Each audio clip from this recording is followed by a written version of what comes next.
Carl's found love on the street before, haven't you? How's it going with your bird, Carl? Are you married? No. How long have you been out with her? Going out with her? 7 years. Because, I mean, you're quite a simple man. Yeah. You're sort of a simple in a nice way. I mean, you're like Helen from Big Brother. Yeah, you're sort of nice enough, but I look normal. Well, yeah, you sort of do. But you could be one of those that just suddenly go mental with a pen. Yeah, do you know what I mean? Stab people through the eyes. Yeah, you sort of look normal. If I wouldn't really want to wind you up to a point of frenzy. How did you meet your girlfriend? Through work. What, through her work? What, you found out and said... We worked at the same place. Oh, you're right. Yeah. You're quite an enigma, aren't you? Could you give us more on that? At work. You met her at work. What, she came in selling sandwiches? She was going through the bins outside. What do you mean you met her at Why work? are you having an attack on me? You're the one who's sad and lonely. No, he's done you again. Yeah, but what I thought was interesting was I just scratched at him and he just went mental. Yeah, no, it's like a bear caught in a trap. It's funny, isn't it? You'll never learn. Carl. No, I was just interested to find out what the story was, because it might be a really romantic story. Well, it's not. All right, jeez. I love the fact he doesn't want to talk about his love affair. I was thinking about you in the week, and like, does it worry you? I mean, you sort of joke about it now, and we're talking about it in the office, you know, like, oh, is Steve really touchy about the way he looks? And, oh, what's this? Where's that come from? He's done it again. He's done you again. I was walking home the other night, and I was thinking about it. And do you worry that when you're old, you will be on your own? You did start it though, didn't you? Well, Carl, I'm glad you brought this up. Because I mean, for me, you know, a lightweight, frothy entertainment show on XFM on a Saturday afternoon is exactly the place where I want to discuss the desperate, lonely future that's inevitably coming my way. Oh, God. I'll tell you what will cheer you up and forget all that. A bit of Embrace. Oh, one of the most hated bands. There's only one bird that has a penis. It's not a joke. It's not a joke. This is a genuine trivia question. I'd say... I think I've seen one on this. Is it an ostrich? Right, you're going for ostrich, Carl? I'll go for ostrich as well. Right. Did you come up with that yourself? Or? Yeah, I was going to say that before you said it. Well, guys, you went for ostrich. Chicken? You're both wrong. It's actually the swan. The large chicken. Yeah. What? That's a bit worrying then, because I thought I saw an ostrich penis, so what was I looking at? I don't know, were you just examining it closely at the zoo? I just... It's probably a strap-on. It was probably two lesser ostriches giving each other one. Exactly. And that's how that can influence people. Things like that.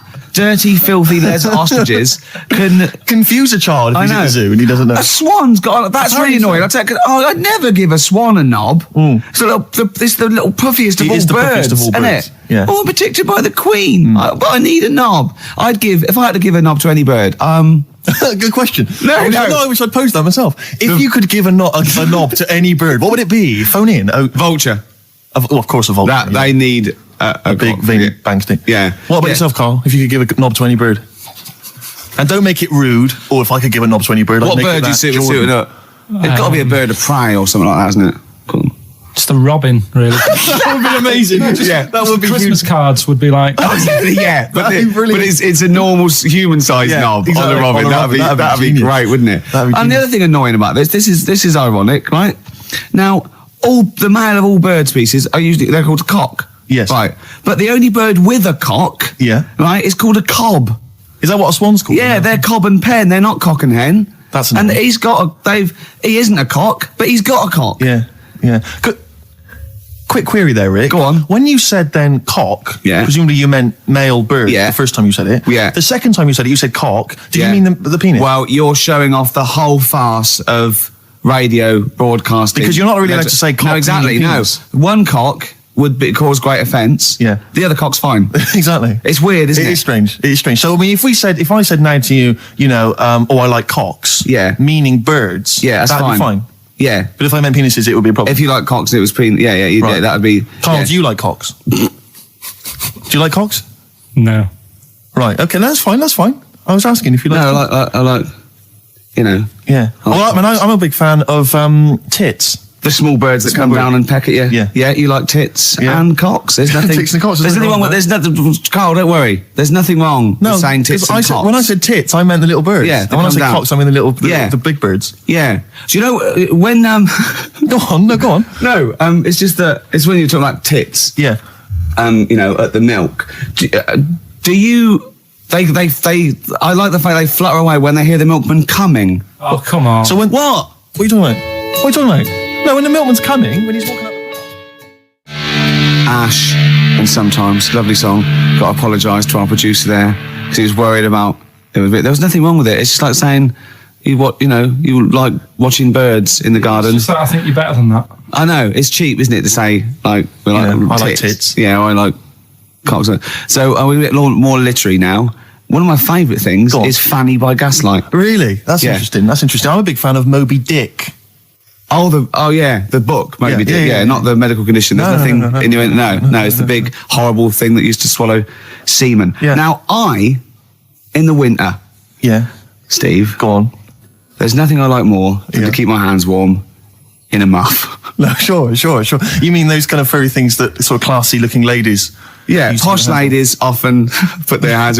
You know when you have a nice a party and they're all leaving, winter party, and you might take the wrong hat or something. There's nothing I like more than to see two posh women with their hands in each other's muffs. Oh, that's always and they're going, "Oh, this must be yours." Yeah, that is always funny. Yeah, that's always funny. Yeah. But seriously, no, I'll stop this. You're right. I've got a degree. I just remembered that my favourite Beatles song is "Come Together." Yeah. Now we're going to stop this now, Carl, because it's childish. You're right. I've got a philosophy degree, for Christ's sake, and it's about time. Who's your favourite philosopher? Do you mind me asking? Well, I would tell you, except when I have a talk about it, I go into a Cockney accent. Really? So it can be like my favourite philosopher. I like a bit of Kant. Right. Is that Immanuel Kant, the philosopher? Yeah. That's strange. Yeah. That's strange. What's his name again? Kant. Oh, yeah. That can be weird. Can be strange. Look at Carl's face. Look at his face. Join in, Carl. Undo your trousers. We'll be like Stan Boardman when he told the Fokker joke. Yeah. We won't do local radio again for 10 years. Carl, it was you that worked out the maths and worked out I was 28 because they just worked out I'm 27. You are 27. No way. Yeah, I asked you, didn't I? And I said... But what I sort of questioned was, I said, well, if you're 27 today, that means last week you were 26. Well done, yeah. That's irrelevant. So therefore you assumed that I must be 28 then? Yeah. Whereas I assumed you were using, your knowledge of maths, such as it is. I wouldn't do that. No, sure. Wow. I actually got lost in that conversation because I genuinely didn't know what he meant would mean last week you were 26. I don't know what that meant. I don't know what it meant. Wow. Well, it is Steve's birthday. But he would have been 26 last week. Sometimes you genuinely frighten me because it's those staring eyes. There's nothing behind him. It's this little bald head. Looks like Davros looking at me. Genuine fear on his face when he enters into a conversation with another human being. What bit don't you understand? If he's 27 today, he would have been 26 last week, and he doesn't look 26. He didn't look 26 last week. He looks older than 28 today. You've started on his birthday. You're still having a go at him. Carl, I don't look like the kind of hot stud that I actually am, but face facts, that's the truth, mate. Yeah, live with it. Get with the programme, jeez. Well, let's have a little bit of cake. Okay, that's appropriate. See what it is? But you mean the band, don't you? Not the cake. You haven't actually bought a cake, have you? Got anything at all?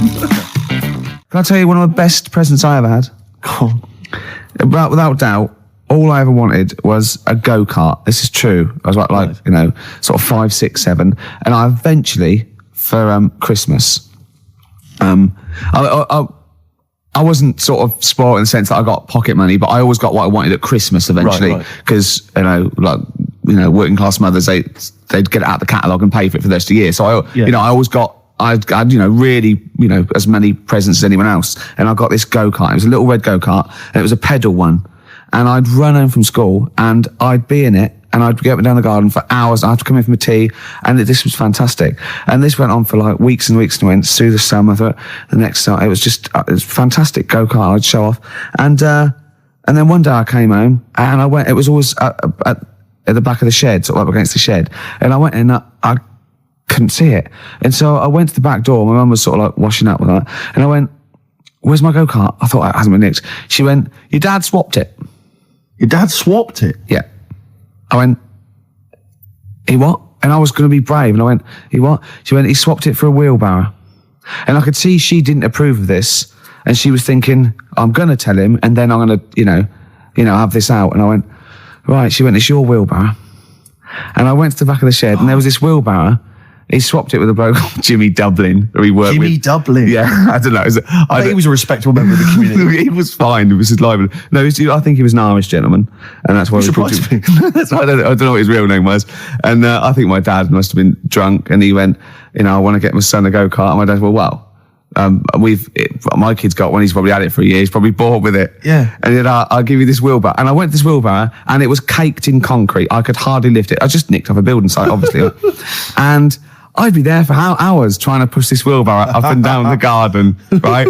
And it was okay though, because I was going on holiday soon, and I 7 years running went to Bognor Regis, a place called Riverside, because some woman around the way had a caravan that we got free for a week. And it was great, just wonderful. And I used to go there with my mum and my nan.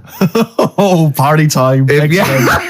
Yeah, the age of 7 to sort of. No, it was good because when you're a kid and you wake up in a strange place, it sort of seems weird. You wake up at 3 o'clock in the morning hearing your gran pissing in an iron bucket, and we've all been there. You get disorientated. Anyway, and I went on holiday, and I met a little friend who was about my age. We were both sort of like, right? And he'd hired a go-kart. He had this great go-kart, and he came around to my caravan, and I went, I've got a go-kart. And I remember my mum opening the window of the caravan and going, don't lie. That's so evil. And I went, I had a go-kart. Wow. Yeah. Did you ever talk to your father about the fact you swapped it? No. You never mentioned it to him? No. You still got that wheelbarrow? I think so. I've grown into it. Yeah. Yeah, I can nearly lift it now. Yeah. And now I'm just too old to run up and down the garden with now it. Now you get one of your several gardeners to use it all the time. Wow. Oh, dear. Like when you're born, you're a little baby, wrinkly and stuff. When you get older, you sort of morph into a baby again. And you go through the same phases. So when you're young, you buy singles. You get old, you got nothing to do all day. You got all your pension money. What will I buy? Cliff Richard's on the telly. Here's my video, buy me song. You see, that started off as quite a sensible point, because I actually think they do it. But what was all that alien stuff about when you're born, you go wrinkly and you go wrinkly again? So sometimes you mix like normal things that human beings say with I don't know what.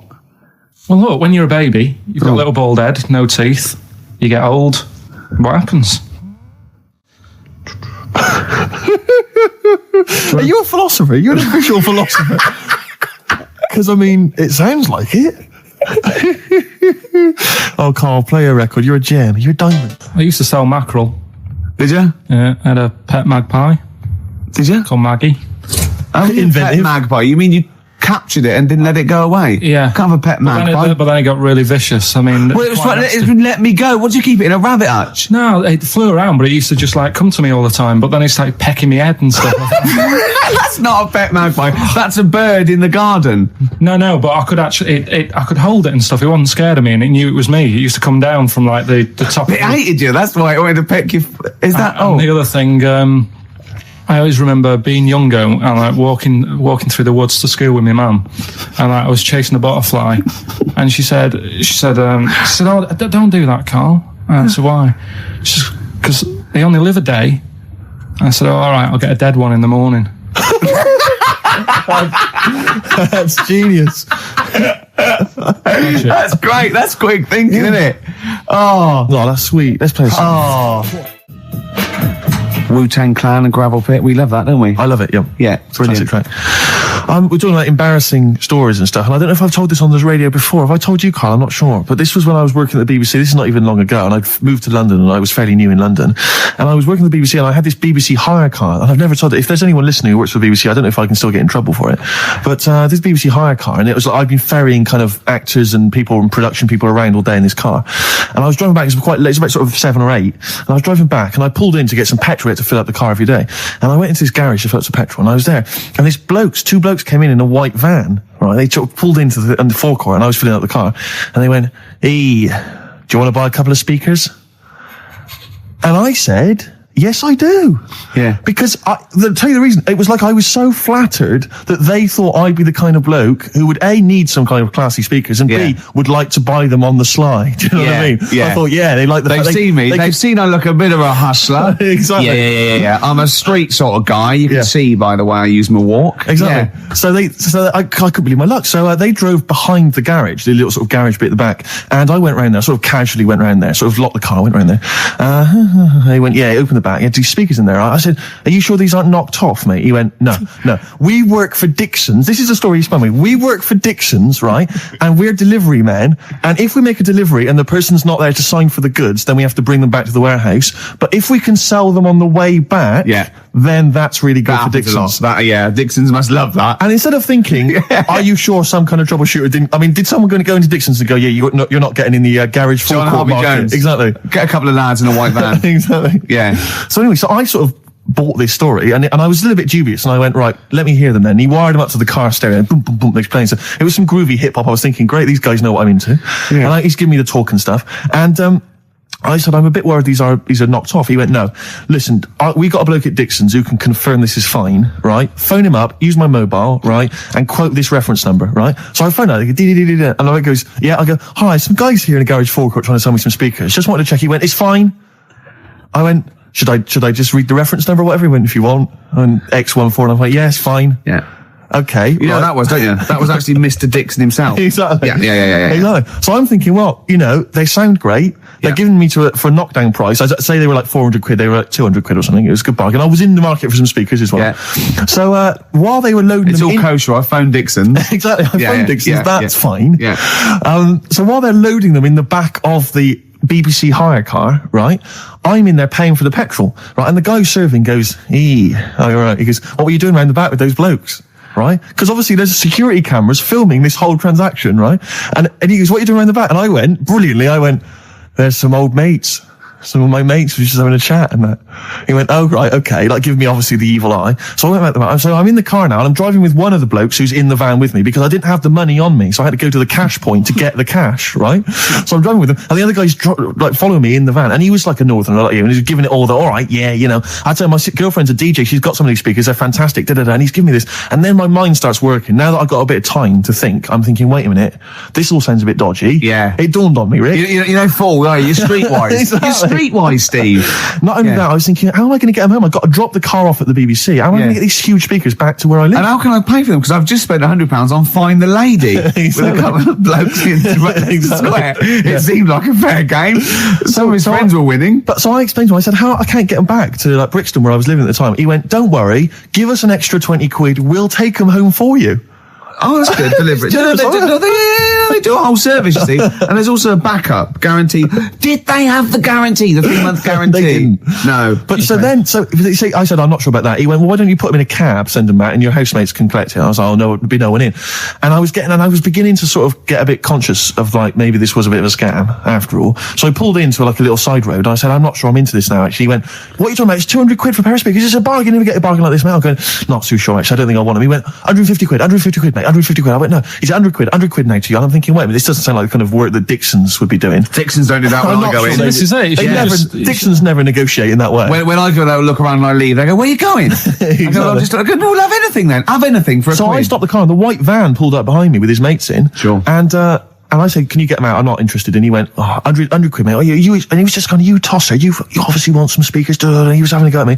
So I was carrying the speakers out and putting them back in the white van. And he was just shouting at me. He was going, 70 quid. I was like, 70 quid from 200. This is ludicrous. You realise that wasn't Dixon's policy then. Exactly. They don't usually shout at you tosser as you leave the shop and walk down Camden High Street. They're not usually shouting you tosser. You should have took the offer of like the monthly payments they've got on at the moment.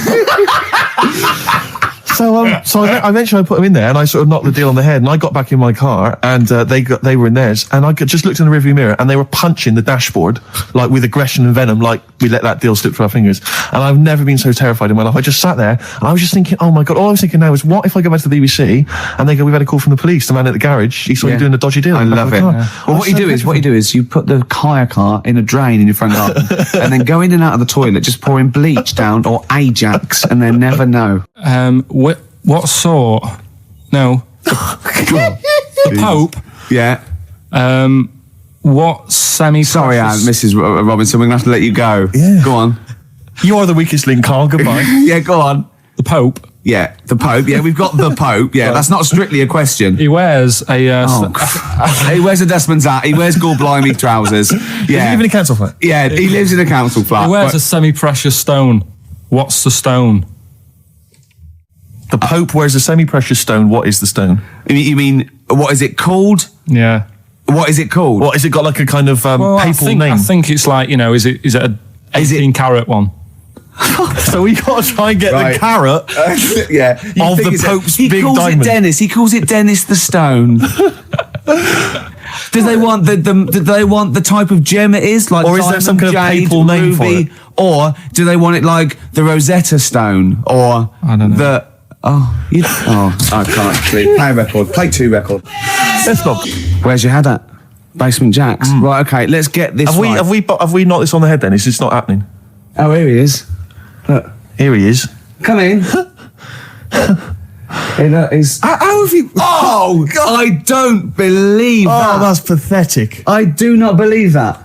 That's absolutely pathetic. Now, they won't believe this, will they? No. Right, No. if I say that Jonathan Ross just got his massive member out, and he is a big lad, come and sit down. I've got your tickets, Mr. Gervais. Thank you. What's going on here then? I mean, why are you dropping off tickets? Well, because, in the spirit of the Comedy Awards, we like to have the rising young stars of the British Comedy Awards. That's right, and that's me. Well, we couldn't find any this year, so we've asked Ricky whether he would sit in the rising young star seat, and I wanted to deliver the tickets personally, so there's no excuses if he doesn't turn up later. Yeah. I always suspected that you were sort of pretty well endowed. Yeah. And now we've seen, it's on webcam. That was just one of my cocks. That's the one you're wearing today. That, didn't we? Don't say that. No, This is meant to be the happening young station. What's going on? No, you can't say stuff like that. You can't.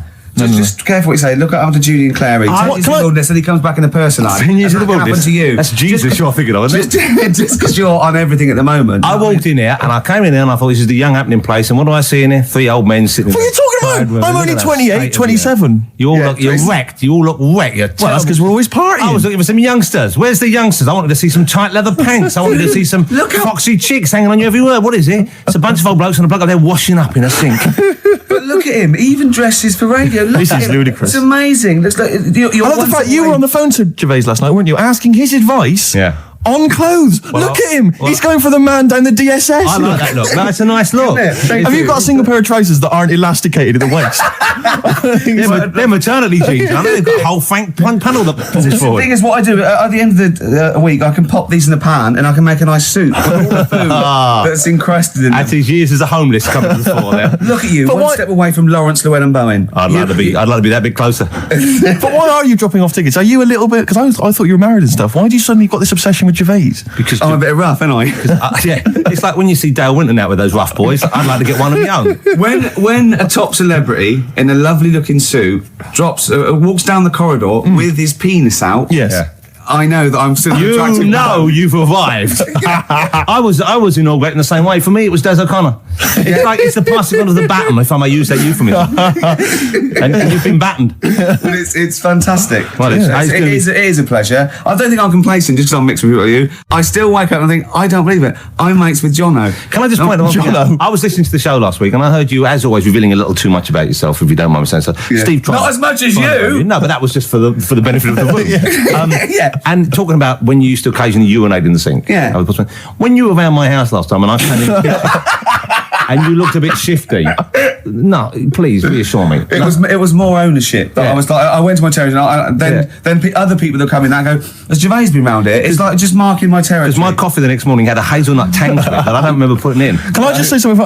Because I used to mention to you, Gervais, when we first started getting involved in the business. Yeah. I used to say, if there was one celebrity I'd like to be friends with, it's Jonathan Ross. Yeah. Lo and behold, Ricky's befriended Jonathan Ross. I'm nowhere to be seen. But Not Ricky invited told me- round. Ricky told me that I could be his friend, providing I never extended the arm of friendship. Right. with you. Yeah, if you ever... I thought as much. He tries to keep everyone else down he works with, from the office, all the other shows. He tries to keep them down. I didn't even want you to come in. I wanted to meet you on the steps. Yeah. I didn't even want to tell you you were around. But you called. He went, who's that? And he saw your name come up and he went, well, can I meet him? Well, you're all coming tonight, aren't you? This isn't Radio 2, by the way. These links are way too long. This is snappy radio. We have to play out... Yeah. You might The be kids have lost interest. But the kids want to hear Coldplay, Catatonia, You know what I like? Faithless. How about some more of that instantly forgettable hip-hop you play each week?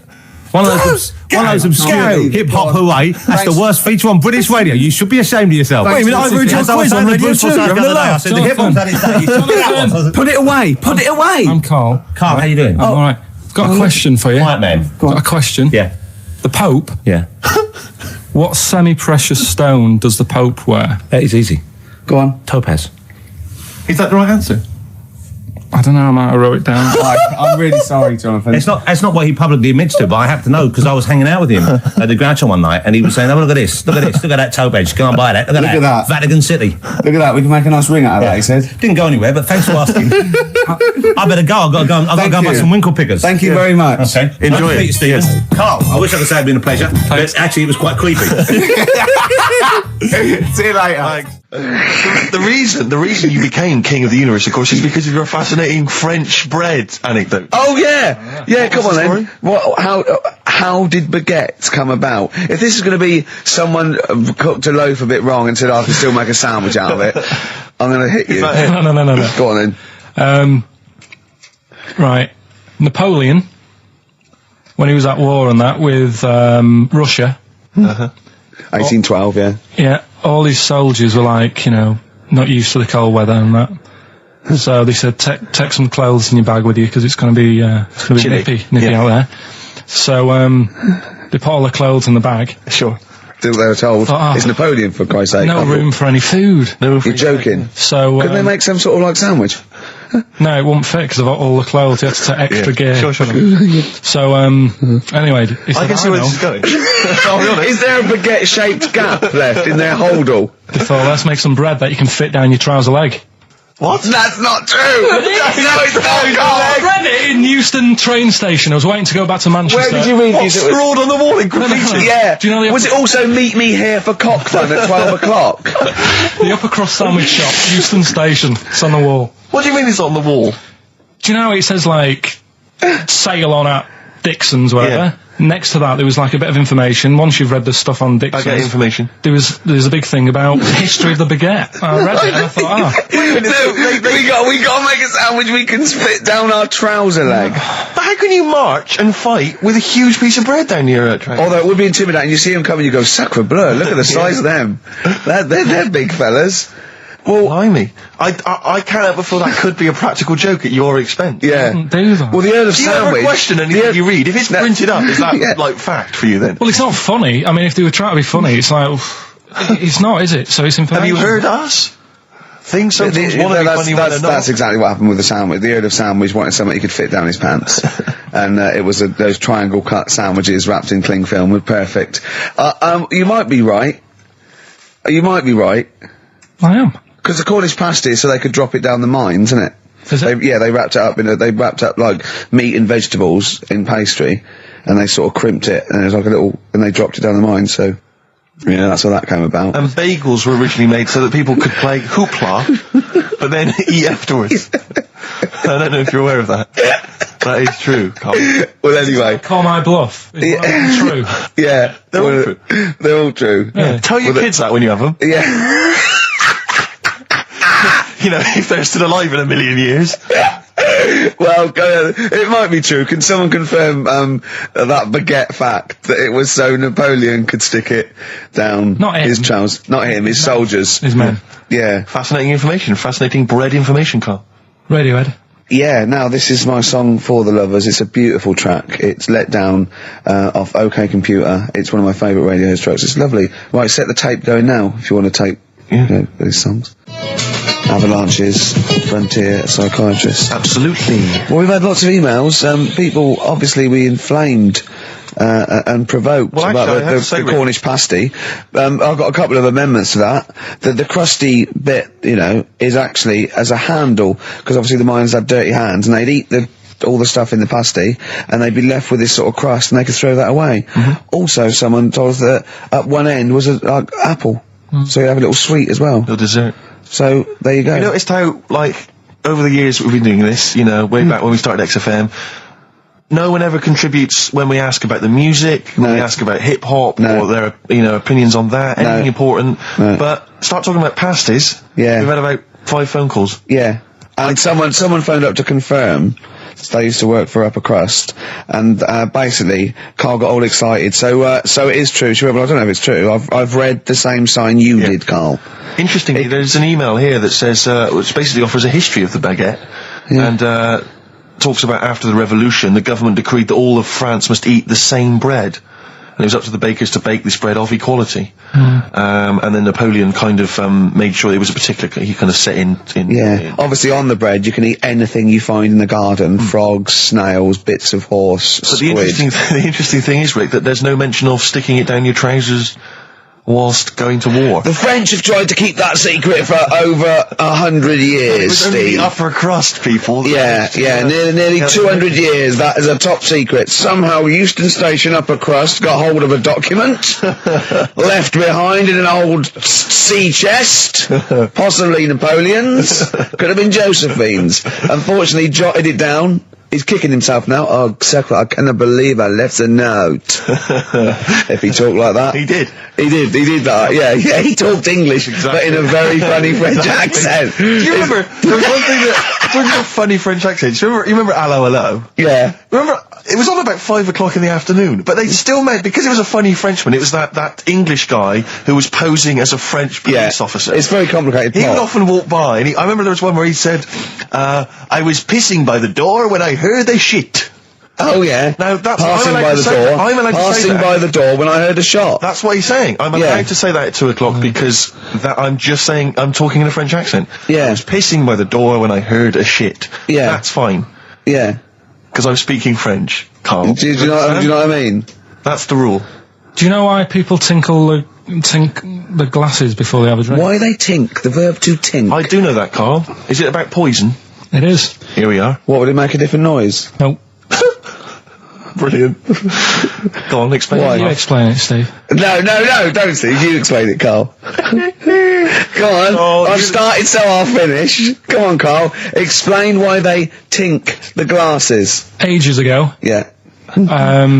only people with money had drinking or something. That's like one of my film reviews.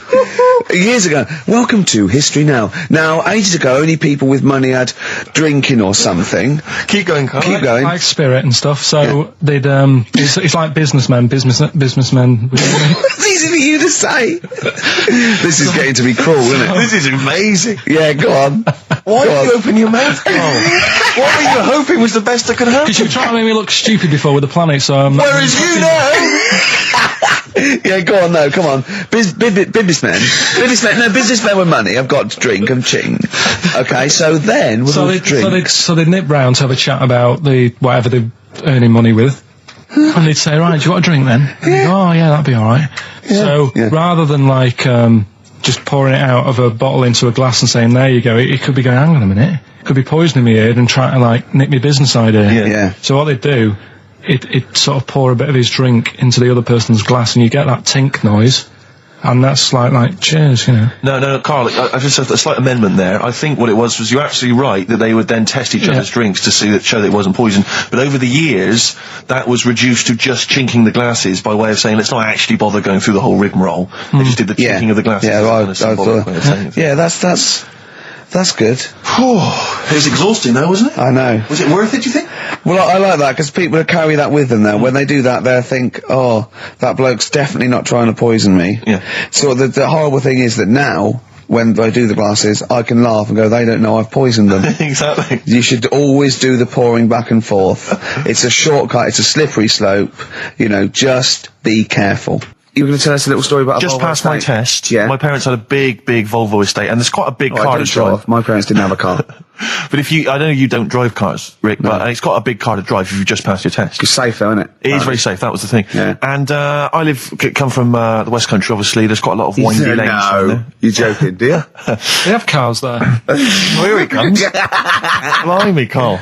Learned on a tractor, automatic it was. Do you want me to tell it or not? Oh! Don't give up the accent! Oh no, I've got words, go on. Go on. So I went to this party. You never got him being from the north. Not when he's telling an anecdote. He's never telling an anecdote. Oh yeah, fair point. Yeah, go on. So I went to a party and I was quite excited because I had the car, the motor, and there was a chick heading down to the party that I was like, I had my eye on. And I thought, now I've got a car and going to the party, it's going to be amazing, right? And various friends had said, like, can we get a lift? I thought, yeah, groovy. I'll pick up the chick as well, who's a friend of a friend. So cruising down to the party in the motor, the Volvo estate, and there's nothing sexier than that. Slipping a little bit of Billy Joel on the stereo or whatever. Something classic. Exactly. And maybe it was Billy Ocean. I think maybe I was quite a Billy. Maybe it was Get Out of My Dreams, Get Into My Car. Ideally. Yeah. So I get to the party, and inevitably it was one of those house parties where the chick that I had my eye on, she kind of was chatting to other guys, and she wasn't really paying attention to me, and I was sort of... Saying hard to get, was she again? Same old story. Oh, they make me They know how to tease, don't they, the ladies? Who are they kidding? So I'd follow her like a dog, from room to room. Yeah. And watch her Quite literally, sometimes he was barking. Yeah. And while, just watch her while she talked to other blokes. And then, obviously because I was driving, I wasn't drinking, so I was not really enjoying myself. And then somebody said, should we go and pick up Vera? And I thought, right, okay. And they went, Steve's got a car, let's all leap in there, we'll go pick up Vera. And this girl was like up for it as well, so I thought, brilliant, I'll be back in the car with her, I'll wait for all these lads. Yeah. One guy she had her eye on, he came as well, I was a little bit annoyed. Yeah. But anyway, he was in the car, so I'm driving down these country lanes, just driving along, and they're directing me, they're saying, go left here, go right. And then suddenly, we stop, and one of them goes, just drive into that field, this pitch black field, right? And I'm sort of, well, it is my parents' car. Just drive in the field, Steve. I'm thinking, well, I don't want to, not seem like I'm a hard, cool, crazy kind of guy, because the chick's in the car. So drove the car into the field. They all leapt out, started running off into the darkness, shouting, Vera, Vera, Vera, where are you? So I'm just sort of sat there in the car waiting. Wasn't Vera Lynn, was it? Because she likes to hide in fields. Bizarrely, it wasn't. Right. It was I was just left in the car on my own with Billy Ocean, and suddenly, out of the darkness, they come back holding a Vietnamese pot-bellied pig that they had stole from a nearby farm, and they knew that the pig was called Vera because someone knew the farmer or something. Anyway, so they got this pig. So now they're going, put the pig in the back of the car. We'll take it back to the party. It'll be hilarious. I'm thinking, well, I'm not sure I want a pig and all its piggy crap in the car, right, crammed in there. But they say yes. So obviously, I'm thinking again, I don't want to look like I'm a nerd. I'm terrified of that, Rick, ever happened. Yeah. So, so you go, hey, bring the pig into the car. Exactly. I'm no nerd. Exactly. Yeah, go on. So now we drive off again. I got this pig kind of screeching in the back of the car. And, they say, stop again. Let's do some cow tipping. And they do that old thing, about the fact because cows sleep standing up, don't they? So you can push a cow over and stuff. Yeah. So they're having a wild time, hilarious. So this time, now we get to a sort of dead end in the road. And, they say, well, turn around, let's go back to the party. And I'm thinking, fine. Try and do a 3-point turn in this very narrow country lane, right? Get the Volvo estate wedged horizontally across the road. Can't get it out, just can't seem to sort it out. I don't know what, I'm panicking because there's a pig in the car, right? And, local disgruntled farmers, right? People drunk, partying, probably off their head on some kind of weed. Rick. Well, was it loads of blokes with like pitchforks and flaming torches exactly. going, burn him? He's playing with our pig. Exactly that. And so that, I was so terrified that all I could think was they're going to have to send a helicopter to lower a magnet onto the top of the car to lift the car up and put it the right way around. You used to read a lot of comics, didn't you? Yeah. So, do you know what I started doing? What? Crying. Did you really? Yeah. Why? She started crying, just very slightly, started getting upset. And the other guy that the girl fancied, he had to get into the driving seat and sort it out for me by slowly edging forward and backwards. That's the worst bit of the whole story. Yeah, edging slowly back and forwards. He just sorted it out, just slowly worked the car back round, and then we were off. You were just gently weeping. Just gently weeping in the back. The bloke had just taken the bird that you saw from a distance. Exactly. That was basically your wife in your head by then. Oh, yeah. Wasn't it? I can't believe We were happily married with a pig for a child. Don't joke, that could happen. I know. The pigs come, if you like. Sorry? What did you say? What did you say? When you do what, Carl? What did you say? No, what did you say? Because I don't want to have to go to the radio authority again. What did you say then? Just remember. We are going out live, Carl. Yeah, remember Tom Binns, right? What did you say? What I'm saying is, why were they shouting Vera? Because pigs don't come to the name, do they? Hey? I don't know the ins and outs of pig, how to lure a pig into your trap. Can I just tell you some very, very interesting things about pigs? Please do. Right. One, everyone knows they have a corkscrew-shaped penis, right? Yeah, a corkscrew-shaped penis. That's the tail, isn't it? Two, they can't look up. They can't put their head back and look up, right? 3, they can have a 30-minute orgasm. Yeah. Rick, is it only pigs that have got a corkscrew-shaped penis? No, and landlords. Okay. Very handy. Right. Here's one for you. Go on. Like insect facts and stuff. Go on. If a man was a flea... You could jump over St Paul's Cathedral. No. What? Wrong. It's gone up now. It's... the big wheel. The big wheel. It's the Millennium gone up Wheel. now. It's gone up now. Play a record. You're the best. I just wish we could maybe tape the bits we're not on air, just because that's when Karl comes into his own. Yeah.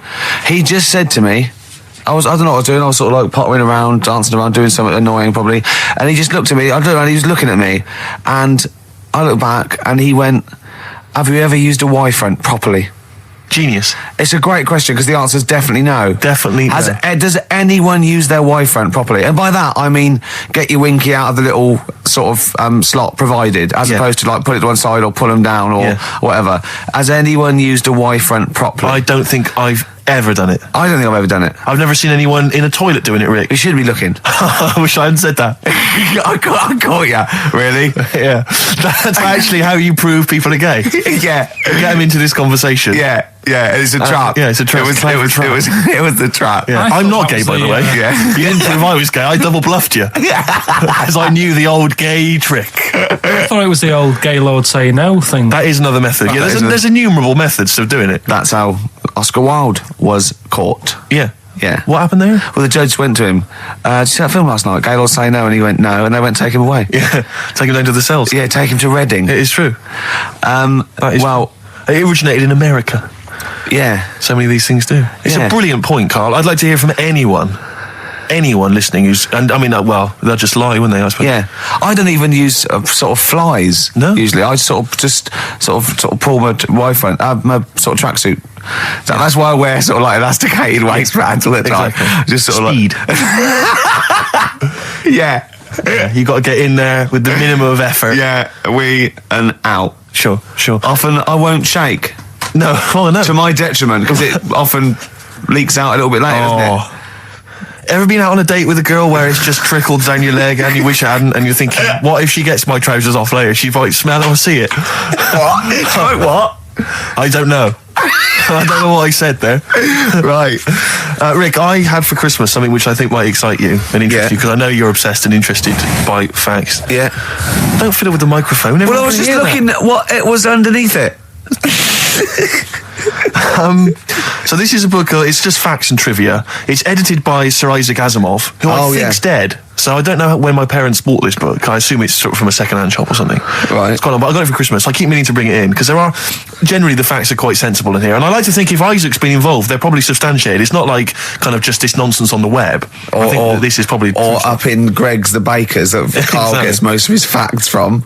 The ancient Egyptians trained baboons to wait on tables. Karl, fascinated. Brilliant. That's fantastic. What my point about that is, why did they stop? Yeah. It's a genius idea. Would you it- not want to go to a restaurant where they had baboons serving? No, I'll tell you what happened. It might have been like the Planet of the Apes, and they sort of rebelled. One of them could talk. One of them could take his order. And one day went, do you want fries with that? And the bloke got really annoyed and said, answer him back. And then there was some sort of rebellion. Right. The Planet of the Apes isn't true, is it? It's not a documentary. Right, okay. I wonder, because what I like the idea of having baboons is the fact that I reckon they're, like, I have difficulty, and I'm sure you do, Karl, like working out that sort of 10%, on a bill. Yeah. I reckon baboons would find that particularly hard. I recken you could get away with under-tipping them all the time. Yeah, exactly. Just not leaving enough and just legging it. Exactly. They go away and you go, sucker. Yeah, exactly. So I'd love to see some baboon restaurants. If there's any restaurateurs out there, so Terence Conrad or someone. If you do go to a restaurant and you've been waiting on those, please don't order the banana daiquiri, because it comes half-eaten. They can't help their little selves. They really can't.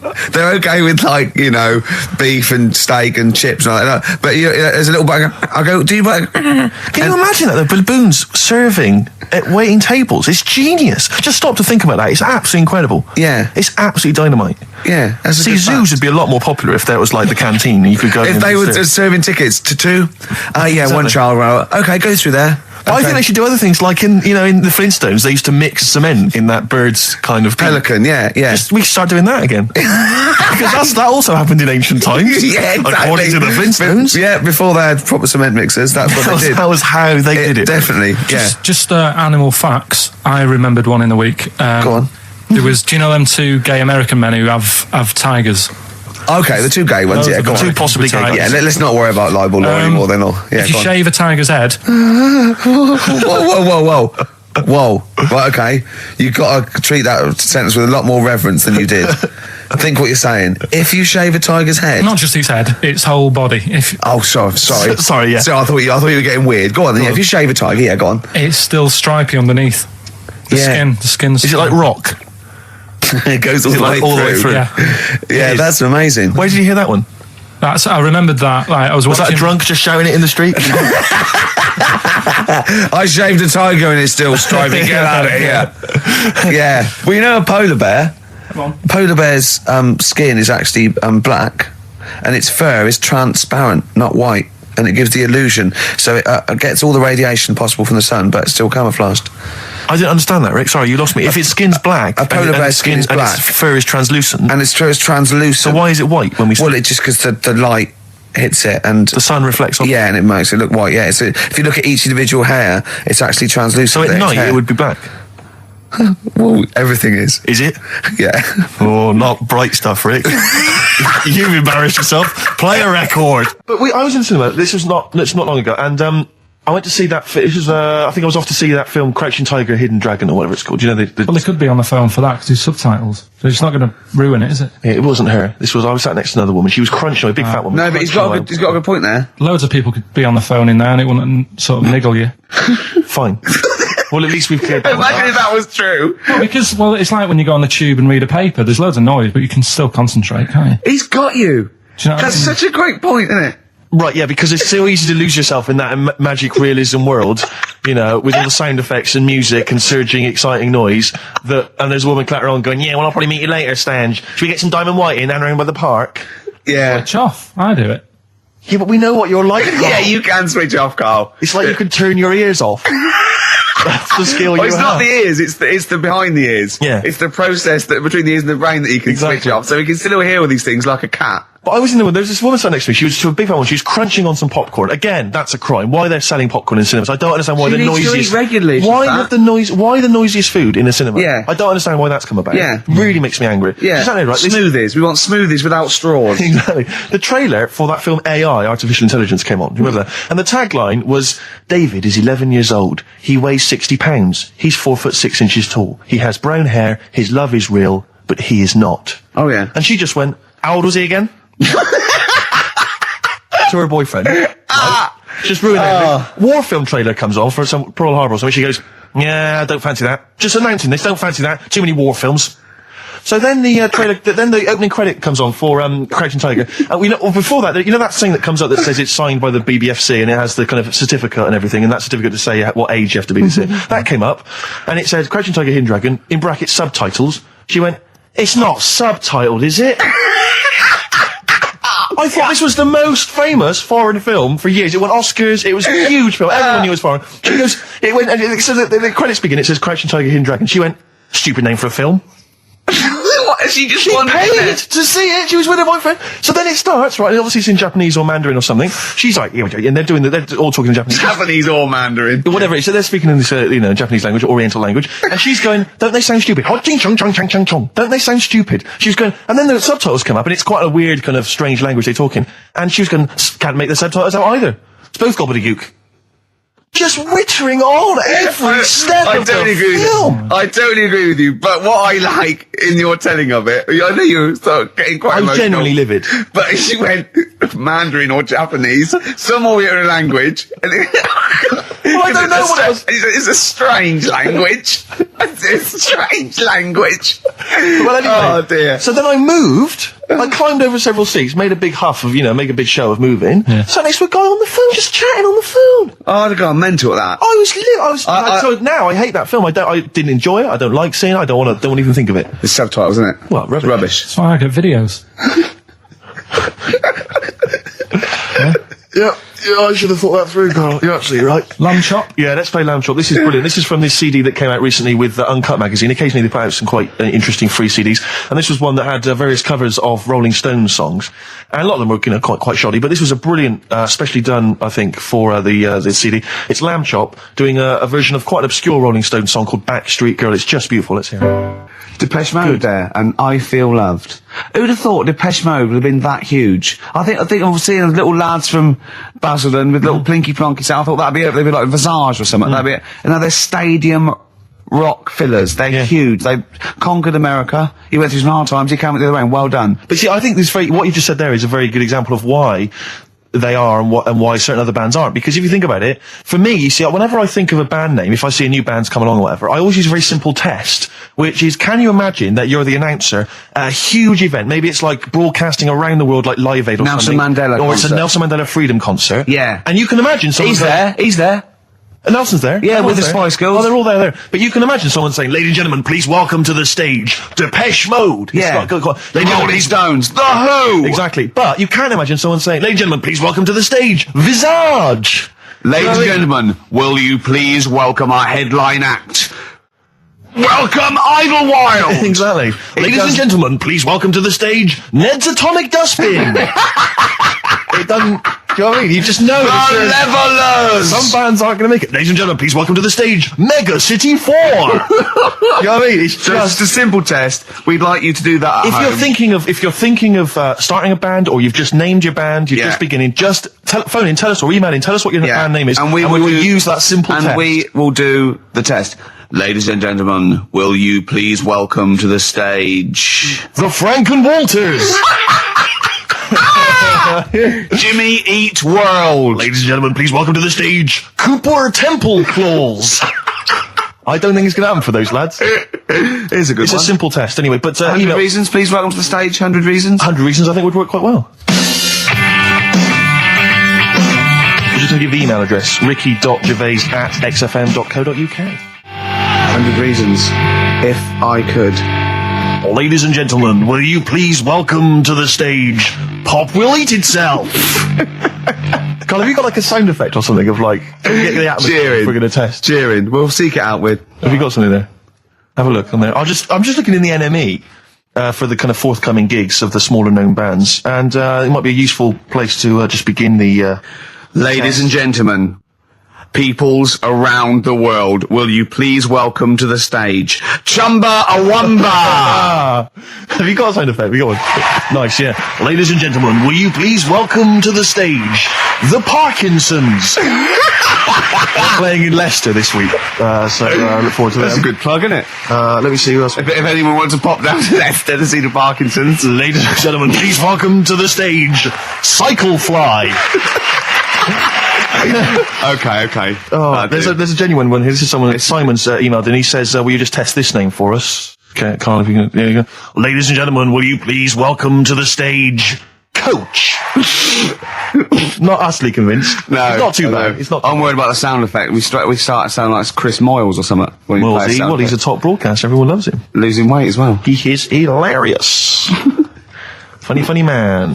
Just there's one more coming here. I'll just check this one. Ladies and gentlemen, will you please welcome, this is Chris Oxford, ladies and gentlemen, please welcome, Meanwhile Back in Communist Russia. Is that a band? I assume so. I assume it's his band. Yeah. Steve, I will play great old tunes to the cows come in. We got to give them a little bit of Dandy Warhols and Air and Athlete. I know that, and they're great, they're good, right? But, I wanted to play a Cat Stevens song, but I thought I'd better not, because I've, play that a little bit. And we quite like resurrecting old reputations, don't we? People like Elton John who had bad faces, or David Bowie. People whose names now are largely laughed at in the serious rock or people circles. that people might not have considered. I thought Cat Stevens, Rod Stewart, I thought. Was he Rod Stewart? Many people now are thinking of the leopard hot pants and the ludicrous hair. I think I'm sexy and all those sort of awful stadium sort of disco things, but he wrote beautiful tracks from Maggie May and I thought, hold on, two birds with one stone. What about a Rod Stewart song written by Cat Stevens? Wow. Is there such a thing? The first cut is the deepest. Let's hear it, Rick. On this album as well is The Killing of George. Georgie Part 1 and 2, remember? About the gay bloke. Georgie Boy was gay, I guess. His favourite song. Carl's favourite song, right? Yeah. And I was going, oh yeah, I remember that, yeah. I said about, And I said, did not intend to take his life. He just pushed it when he gets mugged and killed. Do you know what he said? Go on. I was sitting outside, I was singing, he went, well, as I said, they go out too late. They go out too late? He meant gay people go out too late. He went, no, they do. I went, what do you mean? He said, well, they're always out, they go out when people are coming home. He said, if he'd have been in bed by 10, he'd still be alive today. That's a sobering lesson, And he went, Carl. there's one that works here and he's shattered every Monday. Oh, if you're gay and you're listening, just be in bed earlier. Go out when sensible people go out. Yeah. You're right, we're not on the continent, Carl. If you're gay and you're not in bed by 10, go home. Yeah. I don't get it. Clocks from the Coldplay on XFM 104.9. I'm Ricky Gervais, with me Steve Merchant, and back, Karl Pilkington. Hey. He's raring to go. That's nice when you have a bit of time off, isn't it? Yeah, how long have you had off now About then, 3 Carl? weeks. About About 3 is it? weeks, yeah. We can't do that because we're sort of self-employed and we'd be letting people down, but it's different when you get paid anyway, whether you turn up or not. But good to have I'm never off ill. No, It's the first time I've ever been off ill. Like, Well, no, I mean, just you're off 2 weeks and then you're off. No, I just wish I was the kind of person who could let down an audience I know, of regular really, listeners. yeah, but like I say, Well, no, we spoke to you. You weren't that bad. A cold, you don't go home for a cold. We were discussing this last night in the pub, and you don't go home for a cold. Okay, so moving on. What have we got then? We've got some great cold, songs. though. I've brought in the Smiths. I've brought in Buzz Cox. I've brought in Neil Young. I know Steve's got some hip hop. Some great hip hop. I've got some great Elvis Costello. It's going to be great. Carl, come on, concentrate. You've been away for 3 it's weeks. just annoys. No, stop saying that. What? Because you're annoying me now. Why? Oh, Don't what go are you do? Go home ill? Oh, he's annoyed me. Oh, has he? Yeah, I got wedgies. I'm a little bit annoyed. Can I have some time off but still get paid? Yes, of course you can, Steve, Carl. right? He called me up, winding me up about this, and right, I'm 30, right? I'm 30 now. I can only remember being off 2 times. Oh, his memory's going as well. You have some time off. And both of them were when I was at school. What's school? One when it was windy. Why did you have time off? Because it was windy. But to be honest, Carl, that lasted for 7 years. Your time off at school. Why did you have time off? Because it was windy. Were you windy, or was it windy outside? No, it was like when Your auntie wasn't out the window, was she? when the winds were bad in the 70s, and my mum said, "Oh, Whoa. What? I remember space operas and flares. I don't remember the winds being bad in the 70s. well, my mum just said you might get blown into the road, so don't." Do that. She had so much faith in you, didn't she? As a human being. Is that why she got fired from the pie shop? I'm not coming in today, I might get blown into the road. God. The funny thing it was, right, Steve, they had this thing going at school, because a lot of people used to wag it back then. Used to what? Wag it, sort of not go in. Right. Right? And they sort of tried to make it interesting for you by giving you An education. a certificate if you did a full week. Reward for the rest of your life with achievement. That sort of carrot. And also, like, let you go home at 3 o'clock on a Friday. Right. If you'd done a full week and that. Yeah. So it was lovely weather all week. Then it just sort of changed on a Friday. And I got up and it was all windy. It's always My mum windy said, for Friday on the 7th, isn't it? don't, if you don't want, don't go in, because, you might get blown into the road and that. So I said, alright, then I'll stay off. And, so why did you told you to hold on to a fence or walk you there? What's this? Don't go out. Immediately give up. I love this getting blown into the road. Is that based on your cats that kept getting blown into the road? Well, so I got to school on the Monday, right? And the teacher said, Took you a right, long time. today, to punish you, you're the only one who wrecked the whole week, right? Everyone else came in. You didn't. So everyone else is going home at 3 o'clock today. But you're not. Brilliant. Serves you right. And I wasn't bothered though. It was great because I said, well, you'll have to stay with me, won't you? And it was great. So all I did for half an hour was doodle and stuff. It was great that afternoon. yeah. And that was ages ago. That was like when I was about 8. And that's one of the times I was off ill. Yeah. So it was, but that wasn't even ill, that was wind. Yeah. Yeah. So Yeah, it's a bit different when you're to be honest with you, world though, Carl. You can't just not turn up because you've got a bit of a cold or you're a bit fed up. I mean, we had an appointment 4 o'clock Thursday, wasn't it? And he had to call it because I cancelled it. Meeting went on a bit late. Time management. Get things done. If it was important, you'd get it done. Play a record, Carl. Pull your finger out, please. Elvis Costello, Alison. What a great track that is. Beautiful. Well, Carl, we better tell them all the new great features we've come up with in the time you were off. Right, well, we've got the film thing still going. Okay. Yeah. That's where you take lead role or a major role in a Hollywood blockbuster, which we then give away on VHS worth $6.99. And something new we're trying out, because Rockbusters He's dead, thankfully. Yes, is it's gone for a bit. it's over. Crosswords. Oh, this sounds intriguing. Where'd you get the idea from? What's the basic format of this? Right, what I've done is I've take like a popular saying from the show. A popular what? Popular saying, something that crops up quite a lot in the show. In our show? Yeah. Yeah. First thing that sprang to mind was there's this hairy Chinese kid. Oh, classic. But more commonly, it would be something like, Carl, you're an idiot. Yeah, Carl, you idiot. Carl, you're a fool. Oh, what did you mean? You let us down again. Yeah, Carl, where have you been? Yeah, oh, you've got a headache, have you, Carl? Yeah. You better lie down. Oh. Typical phrases like that, Yeah, sure. typical phrases like that, yeah. Carl, you're a loser. Yeah. Oh, yeah. Right. And what I've done, I've got a load of different songs and took words from the different songs and then joined them together to make There's This Hairy Chinese Kid. And then people have to email in and say what the 5 songs were. It sounds like the most complicated game ever.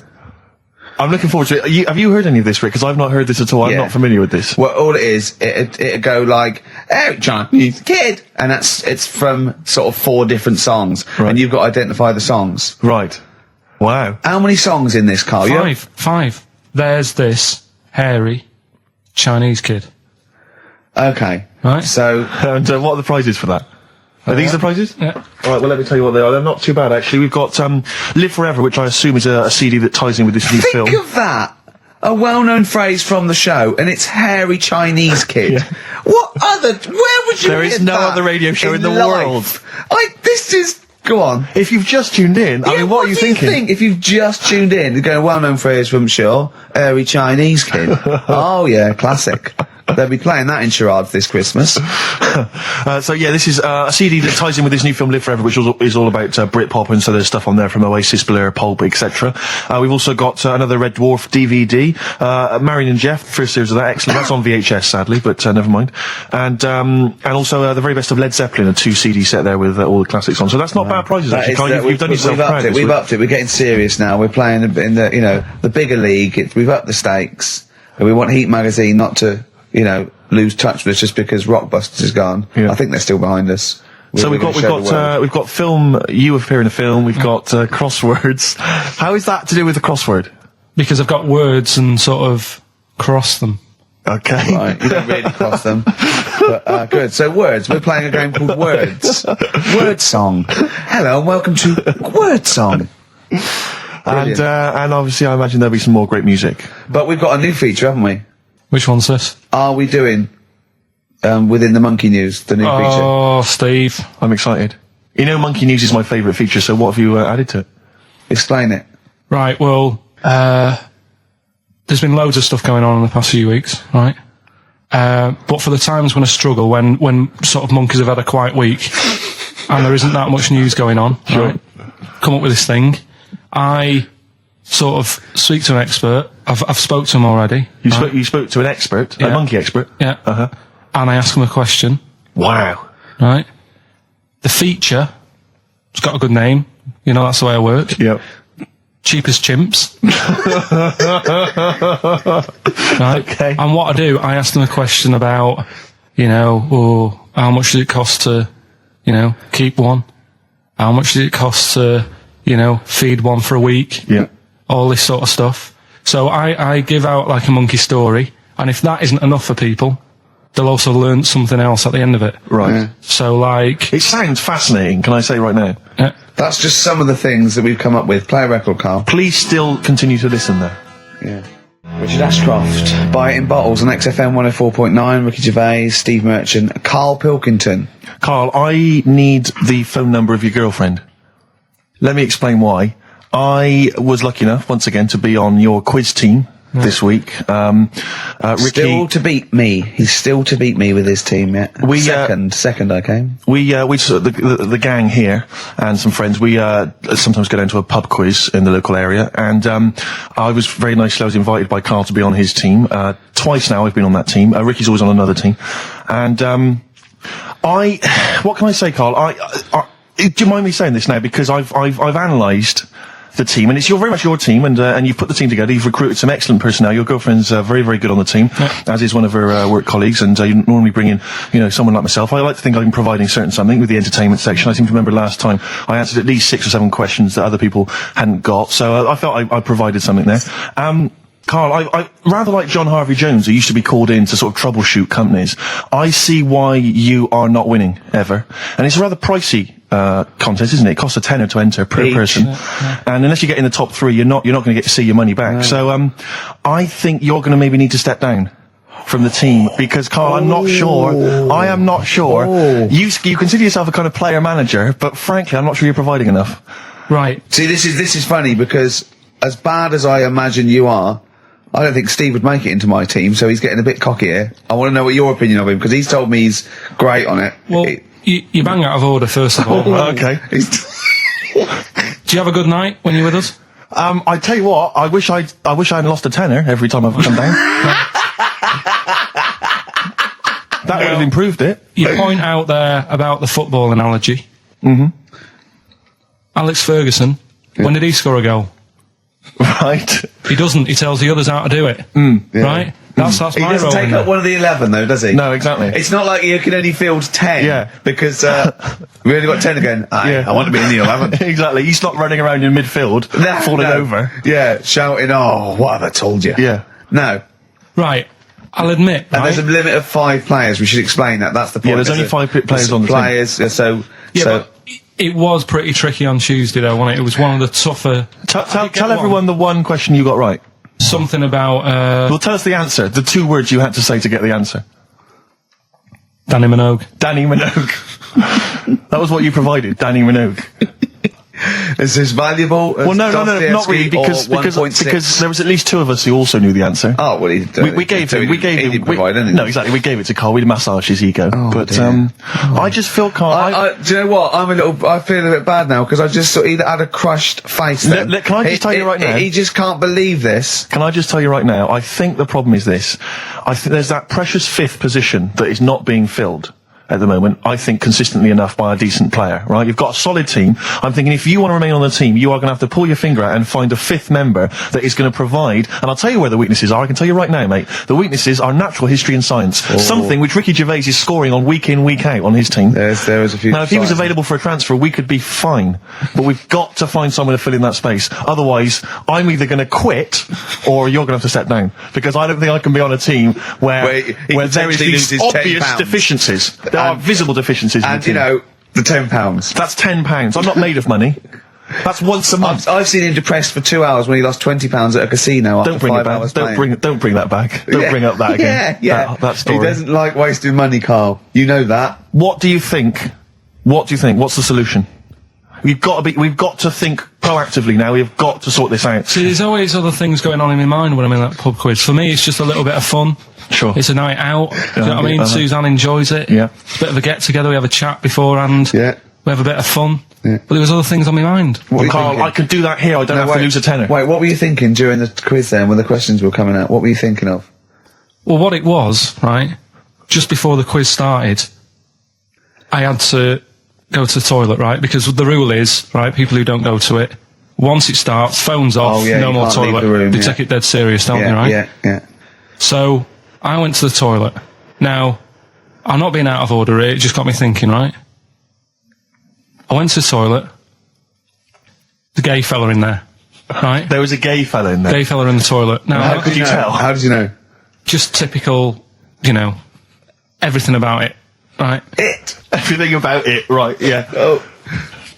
What, large handlebar moustache, leather cap. Butt plugs, amyl nitrate. Could I just say that these views do not reflect the views of the management of XFM or me and Steve. Or most of the people in this country. Go on, Karl. What's your problem? Yeah, but this is what I'm worried about, really. But this is why I only got Danny Minogue right.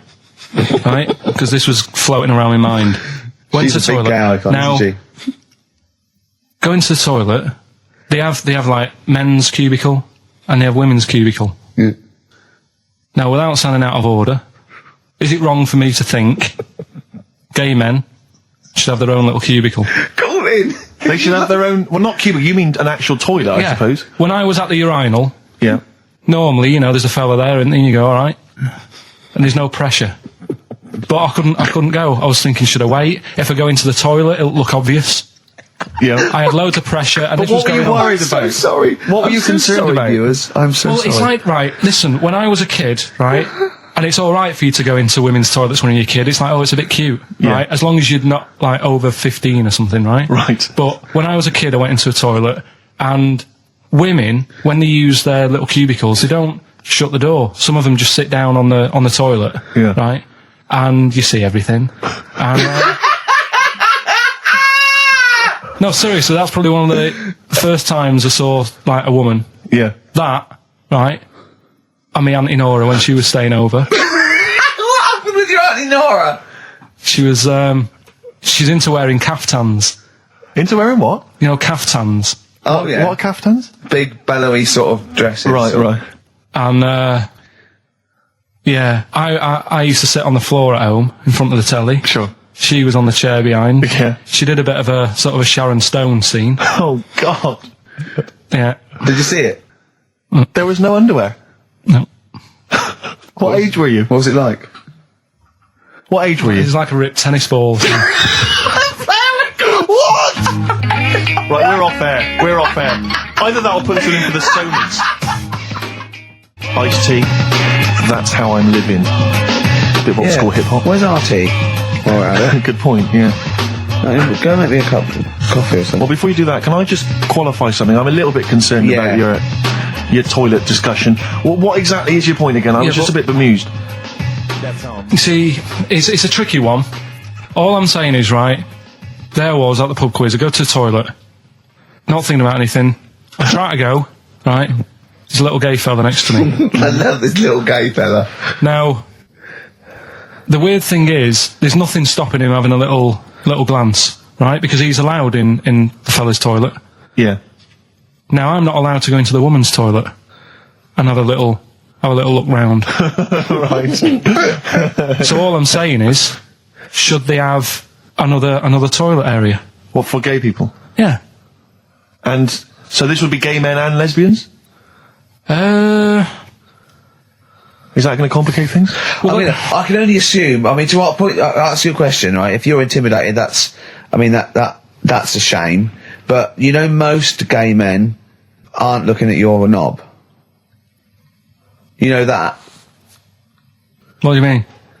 I can only say that 99.9% of gay men who use a urinal standing next to what they assume is a heterosexual man aren't looking at his knob. What are they doing then? They're emptying their bladder. No, but the thing is, I can't talk. You're saying like, you know, about would you have one toilet for lesbian women and gay fellas, right? Well, does that mean? Would it be mixed? Would it just be? Well, would it have a man on one? That's heterosexual man. One little picture of a woman, and then what? What would the little icon be? A man and a woman. A man and a woman. Just having a chat. Yeah. In pink and dot lines. But you couldn't mix them, because then what would happen is you'd get people who are going, oh, I'll play up to this a bit. What, pretend to be gay? And yeah, you know, sort of grow a moustache and shave their head. And pretend to be a lesbian. Right. Yeah.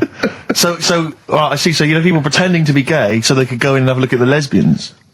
Yeah. Right. So that would mean that we need 4 cubicles now, would we? Yeah, no, this is fine. 4 cubicles. So every pub How now... many toilets do we need at the Every moment? pub's now got 4 toilets. Oh, Carl, bisexuals. Yeah. Now, interesting. Bisexuals. How many toilets do we need now? Call the council. Will you use any? Huh? No. No, because they're interested in everything, aren't they? Because the little bisexual fella will be looking at your knob. Right, with them, what you do, you just have a door, you open it, and there's one urinal there, so you can't get a queue.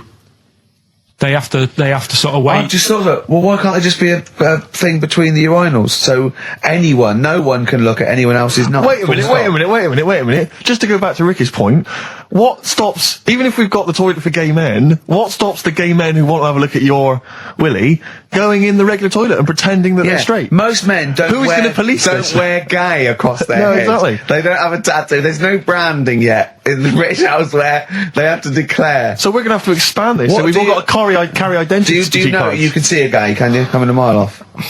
No? No, I'll just hold it in next time. No. Can you tell gay men? Do you know a gay man? I'd say probably if you did if you lined some people up and said point them out, I reckon I'd get. But hold on, we're not talking about people dressed in leather with the arse cut out and an handlebar moustache. Yeah. We're talking about the everyday, non-seen. Of course. Yeah, but I mean, suppose I put you in a room and there was 10 naked men, right? Yeah.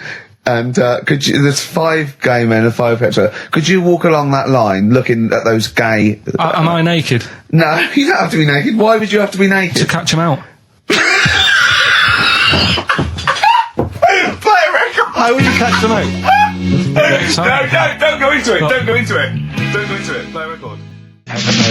Miserable now. Would you share a toilet with Morrissey? From Manchester, you have a lot to talk about, wouldn't you? Yeah. We've had an email, Rick, from Jim, and he's just simply said, what about a separate cubicle for bold Mancunians? Wow. Makes a lot of sense. Yeah. You just have your own toilet. The Thrills, One Horse Town on XFM 104.9, Ricky Gervais, Steve Merchant, and Karl Pilkington. Now, Karl Pilkington is getting ready. It's the start of a new strand in the show, a new quiz, a new competition to replace Rockbusters. Now that's quite a tall order, but what have you done? Right, like I said, right, if you've only just tuned in, what it is, I've took, and I'll be taking, a well-known saying every week from the show, something that crops up a lot. First one that sprang to mind was... There's a little gay fella standing next to me in the urinal? That's next week. Okay. This week, there's this airy Chinese kid, right? Yeah. That crops up quite a lot. Sweeping the nation. Right. So what I've done, I've got 5 songs. Yeah. And I've edited them together to make that saying. You've got words from songs where any part of that sentence occurs to recreate it. Yeah. Now, what do they need to do? Do they need to say what the song is? Just the 5 songs? I mean, I was going to say song and artist, but if you want, just a song. So there's 5 things there, and if someone doesn't get all 5, it's still worth emailing in because we might give it to the one who's got the most, and then... Yeah. Can I suggest we go for artist rather than song? Only because sometimes it's quite tricky to get a song title. Sometimes it's very odd, or it's not quite what you think it is. So maybe artist is an easier one. Are you happy with that, Carl? It's your competition. I mean, Steve always does this whenever I come up with an idea. Oh, yeah. I'm just trying to make sure it's just the best it can be, Carl. Yeah, no, he came up with a few game shows and Steve was going, no, it's no good. And Carl said to me, he said, it's the one of The Office ever got on telly. Yeah, but... Well, we shall see how Cheapest Chimps plays out, but frankly, the fact that you said to me, Steve, I've come up with the best game show ever, it's called Cheapest Chimps, what's the idea? I don't know, I just like the name. It's something to do with chimps. I thought, well, I'm not sure that's the best game show ever. And what was the other one you came up with that you told me about? I think a few people will be disagreeing with him, Carl. I think people will say that Cheapest Chimps could be the best game show ever. You know, when I was at school, people like you, I really didn't like. You're a stirrer, Gervais. He flits, doesn't he, from one side to the next, Carl. The one thing, we may argue, mate, but at least we're consistent. Ricky Gervais flipping from one side to the other. One day he's on Carl's side. When was the last time Steve wrestled you to the ground and got you in a leg clamp? No, you're right. Never. What, is that supposed to be a good thing? Well, did you see us? Yeah, I saw you struggling in Carl's office earlier. He was punching my legs to release me. We were on the floor. And I was squeezing him with my mighty legs, wasn't I, Carl? Right. It was like, I imagine that's what a crab feels like when an octopus has got it. We were playing that, weren't we? So anyway... So, I'll play you this clip now. It's 10 seconds long. We'll play it a couple of times because you'll need to take it in. So here it is then. What are we saying? We're saying artists? Let's go with artists. Artists. So email in ricky.gervais@xfm.co.uk. Name the 5 artists it has taken to make up the saying, there's this airy Chinese kid. Give that email address again. ricky.gervais@xfm.co.uk. There's this airy Chinese kid. Here we go.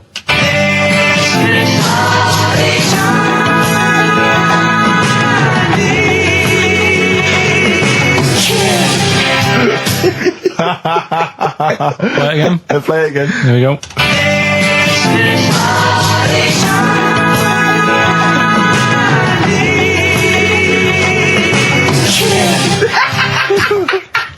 I think you better play it once more. Oh, I've got them. Have you got them all? Yeah. That's nice work. Here we go.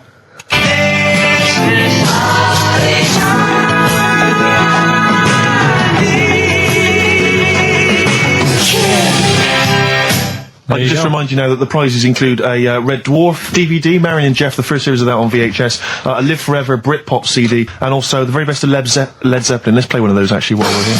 Brilliant rock and roll. One of the prizes on Karl's competition this week is the very best of Led Zeppelin. That's obviously rock and roll.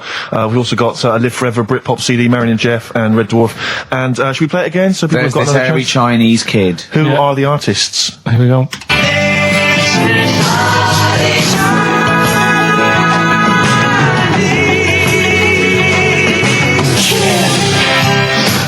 It's tricky. It's not very easy. Once more. One more.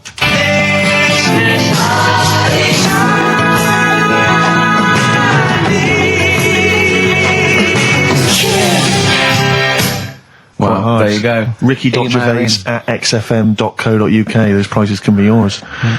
I, at the quiz, also discovered, of course, and I don't know, I'm just intrigued to know, Karl, I'm just intrigued to know, it was your girlfriend's birthday, wasn't it? Earlier in the week? Or last week? On Monday, yeah. And, I mean, obviously it was a triumph with the stuff you got her for Christmas. The condoms. The box of condoms. Box set of condoms. Oh, yeah. Not just the singles, the whole set. Yeah, a complete collection. Brilliant. So what did you go for this time? What did you get her? Yeah, but... No, but it's her birthday. How long have you been together? About 9 years. Okay, so, God, it must cost you so much. No, but it starts getting tricky, doesn't it? Because I spoiled her a lot in the first few years. Yeah. So then Here's a packet of rubber bands. Enjoy them. Oh. Well, it's what she wanted. Okay. I mean, you're making out as if... No, everyone wants paper clips. Come on, what did you get her? Got her a new pair of gloves. Right. All right, well. And? What, nice leather ones from Selfridges or Harrods or something? They were good ones, the sort she likes, so... They weren't... Well, they weren't the little woolen ones that she had. Yeah. I thought that was a joke when she said he got me these, because I laughed. No, but I know that's the one she did have.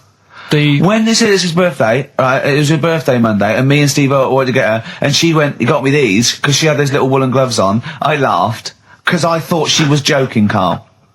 That's what she wanted. Right. I've told you before about buying presents. Did those gloves have your name sewn in them? And a piece of string that ran over the back of your duffel coat? You know, I've never been into getting presents and that. I had the problem at that Christmas one, that time with the Victoria Plum. Yeah, we'd hate that. We'd hate to bring that back. We've done that. Because you talked about the book, because it's kind of to do with your dad, isn't it? He's a very bad gift buyer, was that the problem? Well, yeah, my dad just wouldn't bother.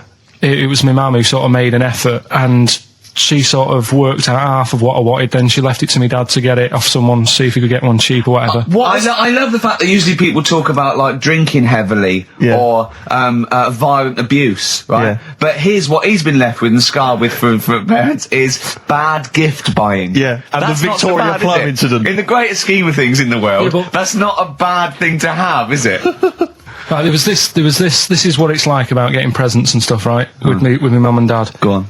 My mate, Colin, right? Colin Bacon? No, Colin Bailey. Oh, right? Yeah. He had a little Sinclair Spectrum, right? Yeah. Computer, which was like the thing to have at that time, right? Yeah. Used to always go round to his house. The deal was... Not the one you had to play through the window because you weren't allowed No, that's another lad. Oh, right? yeah. This is a different lad. And the deal was, he came to our house, and my mum gave him a pie. And then I'd go round to his, and I'd stay there for a few hours playing, you know, Hungry Horace and stuff like that on it. Sure. Right? Now, my mum and dad knew that I really wanted one of these computers, right? So I waited about a year. Came round to Christmas Day. I thought, I reckon might have one. Turned out they bought me the wrong one. They bought me a ZX81 instead of a Spectrum, right? And Christmas Day, I'm there trying to load the games up. It's not working. I'm thinking, what's wrong, right? And the thing with me when I was a kid, I used to get quite sort of agitated. This is the moment, right? I found out that it needed a RAM pack to make it work, right? Looking in the thing and it's saying, and make sure you put your RAM pack in the back. And I was like, oh, where's the RAM pack? And my dad's going, I don't know, I've got you the main bit. That's it. So I was that wound up, I just was sick, right? Just sick. I didn't feel sick or anything, I just was like, oh God. Went to the sink, just sick. Because I was that on edge about it. I said, come on, we've got to get one. And my dad's like, Tandy's shut. We're not gonna get anything today. Ruined again, Christmas Day. That was after the year when my train set got blown up by our kid. The following year, no RAM pack. And now you ask me why don't I get good presents? He's scarred. He just I'm gonna die. Honestly, I'm gonna die. He's just being sick. Yeah. There's no RAM pack. What? Did you get to the bottom of it? Why wasn't there a RAM pack? You have to buy them seperate. Oh, okay. What do you mean I can't play Frogger? Oh no. So, wasn't there another incident when you threw up? Spontaneously threw up? Through sheer anxiety? I do get it. It's not so much now because I've relaxed a bit, but as a kid I used to be quite on edge all the time with certain things. Do you think that's what happened to your cat that kept being sick? That it didn't get the food it wanted and it just threw up? Do you remember that? Yeah. God, so they shaved it. Yeah, but again, you see, the cat thing, I mean, it's mad. I was thinking about it the other day, right? I used to think I had quite a normal upbringing. You didn't. Right? And someone was talking Your about mother once told you not to go to school because it was windy, Carl. It was not a normal upbringing. The cat was being sick, so she shaved it, so it was easier to clean. Right, well, my mum and dad went on holiday, right? And I stayed at the Ross's down the road. Oh, yeah. Only a kid, must have been about 5 or something, right? And I was always running around in the house. I had a lot of energy as a kid. What the Rosses did, they had this cat that was dead violent, the most violent sort of angry cat I have ever witnessed. A tiger. It was honestly, Steve, if it was bigger, it would have been, because it was just always having a go at you. Yeah. If you went to pat it on the head, it went to bite you and stuff.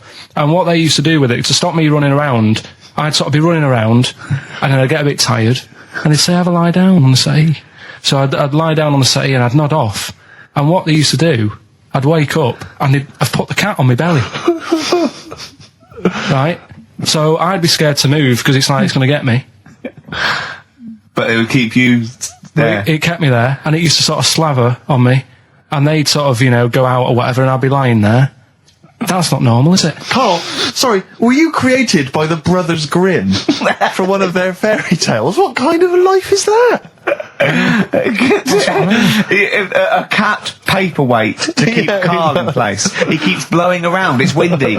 We'll have to weigh him down. Be careful. Your mum probably told him that it's a windy day. You got to get something heavy on him, otherwise he just gets blown into the road. God bless him. Carl, let's just hear your thing once more. Give people a final chance. All right, here we go.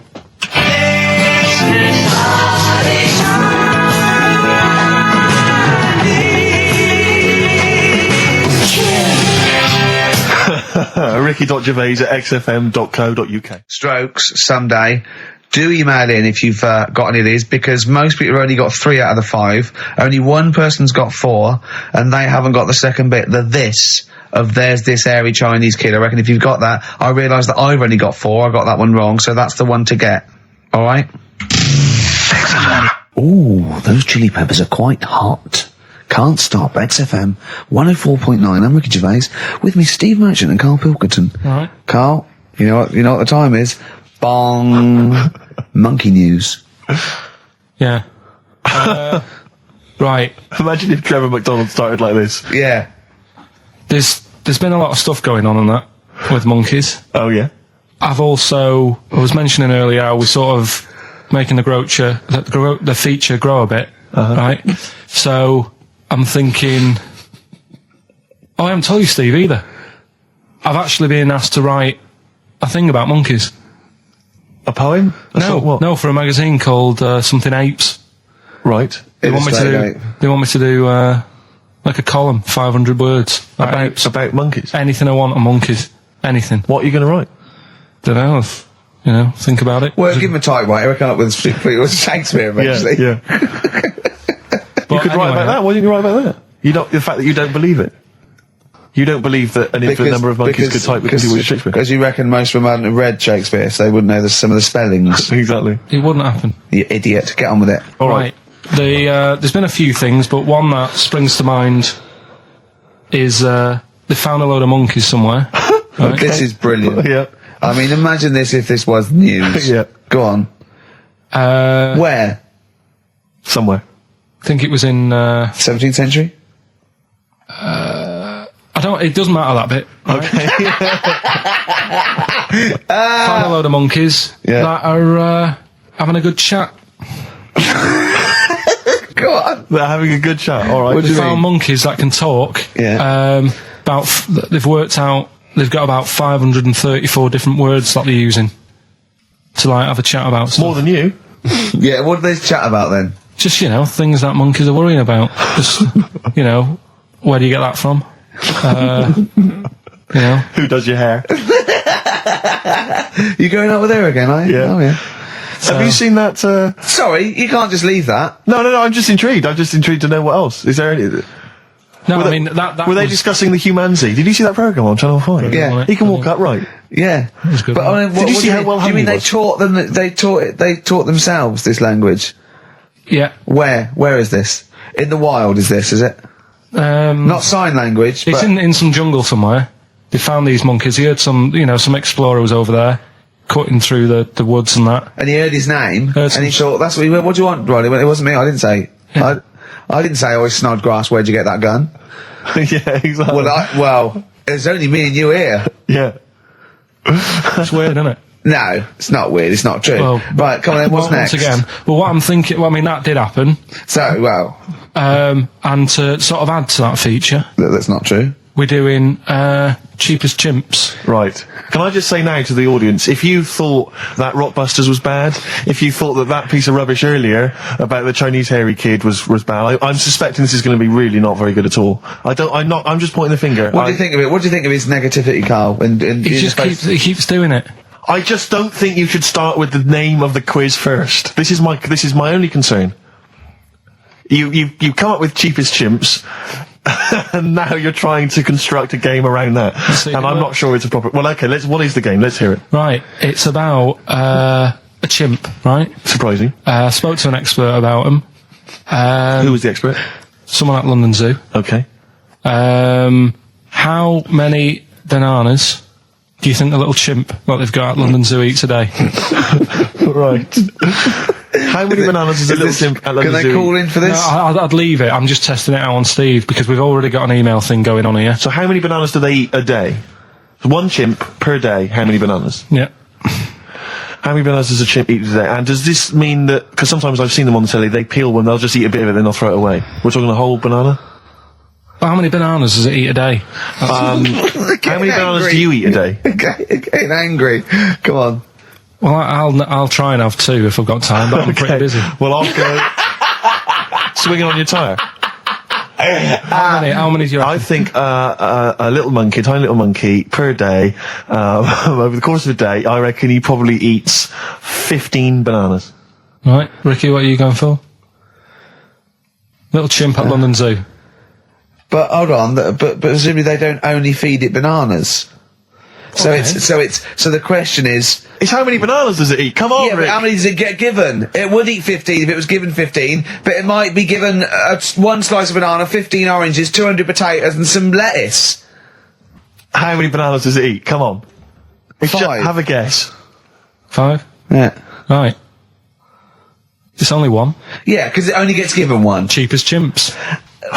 What? So it's pretty cheap to have a chimp. Right. I'm on your side now, Steve. I don't understand what happened then. So at the end of it, you always shout cheapest chimps. Is that what? That's the quiz, is it? Oh, play a record. Wait, Carl. so is that it? Is that seriously Is it? that it? Was that the first instalment of Cheapest Chimps? Yeah. We'll have to see what the press say about this. And why does it only eat one banana? Because it only gets given one banana. I think that's all it wants. No. So you don't even know. You didn't even bother to No, ask him. it wouldn't just get given one banana and nothing else. It would get given banana and then lots of other stuff like apples, oranges, carrots. It would get given a balanced diet. Cigars. Yeah. So it's just how many do they give it at London Zoo? I look forward to playing this again. Who is he and what is he to you? We have not had any successful answers on your quiz, Carl. We've had people That's who've got what you get a when you maximum put of 4. a duck in a microwave. Yeah. Bill Withers. Nice. All right. Cheers. So I'm not talking about cheapest chimps. That's safe. That's going to run and run. Yeah, that is going to run and run. That's really got legs. I'm going to check the press Monday. I can only assume it's a triumph. Exactly, another Pilkington triumph. Yeah. I'm going to give the prize, if you don't mind, Carl, to Karen and Jeff Gillian, because they were the only couple that got the second answer, which was very, very But tricky. they got 4 today. But they only got 4 right. 4 is the top answer, so should we give the answers play it, now? Carl, and then tell us who each one is. Right.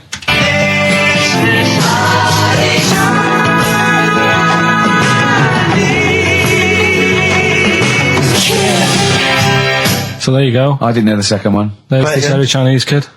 So the first one, the Lars. There she goes.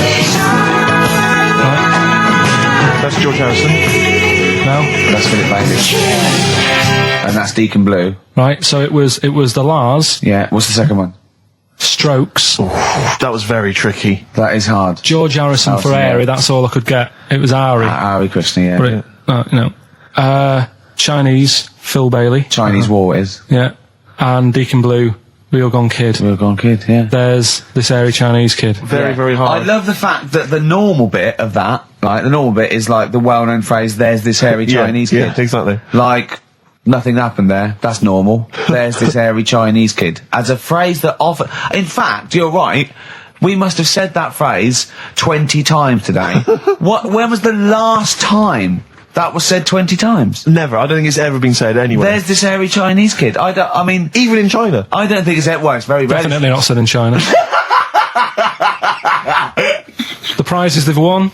The prizes they won: Red Dwarf DVD, Live Forever, The Best of Britpop, Marin and Jeff on VHS, and The Best of Led Zeppelin. Well done to Karen and Jeff Gillian. I've also seen no proof of this hairy Chinese kid. None whatsoever. Alpine Stars, Burning Up on XFM 104.9, Ricky Gervais, Steve Merchant, Karl Pilkington. Steve, you were out of the room there. Mm-hmm. Karl took a phone call from someone. Okay. He's found a cellmate. Right. Not a soulmate, I think one day they will be cellmates. Yes. Because he's just like, he loves everything Karl loves, and he was telling Karl stuff, and Karl's face was lighting up. Yeah. He's told him of 2 Russian kids in the circus. They're covered in hair, and their mum tells them off because they're covered in fleas. Karl said, see, that annoys me again, innit? They do something else. And the bloke went, yeah, they should just make money out of being hairy. And Karl went, exactly. And he said, have you heard of the 3-legged juggler? And the bloke went, no, what's that? He went, that annoys me as well. Because he thinks they shouldn't have done juggling, they should have done football. Do you know what I mean, though, Steve? What do you mean a 3-legged juggler? What are you talking He's a about? famous 3-legged juggler. Oh, he's mega famous. He's like the Beckham of wherever he's from. But the other day I was looking in, I don't know, Bizarre magazine or something, right? And there was this fella who, he had no arms. So you saw a picture of him, his job was fixing watches, did it with his feet. Go on. Well, it's just, why pick the most hardest job to do when you haven't got any hands?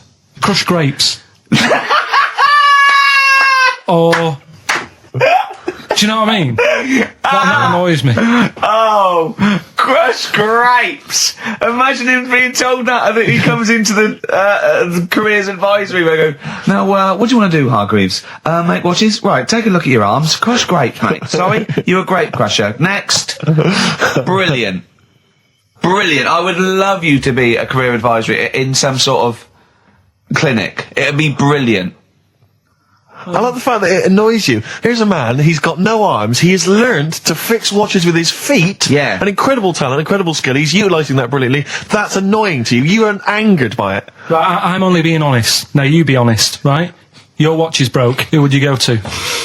You're in a rush. You need it fixing in a rush. Now, you need some fresh wine.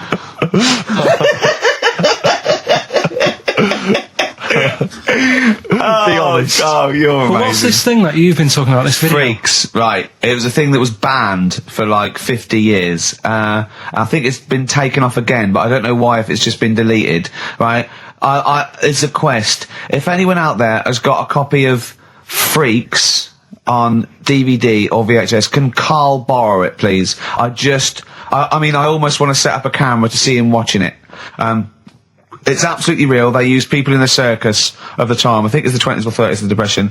And there's people, there's coneheads, there's a bearded lady, all genuine. There's a bloke they call the human slug who's got no arms and no legs, Karl. And he's just there, and he rolls a cigarette and lights it with his mouth.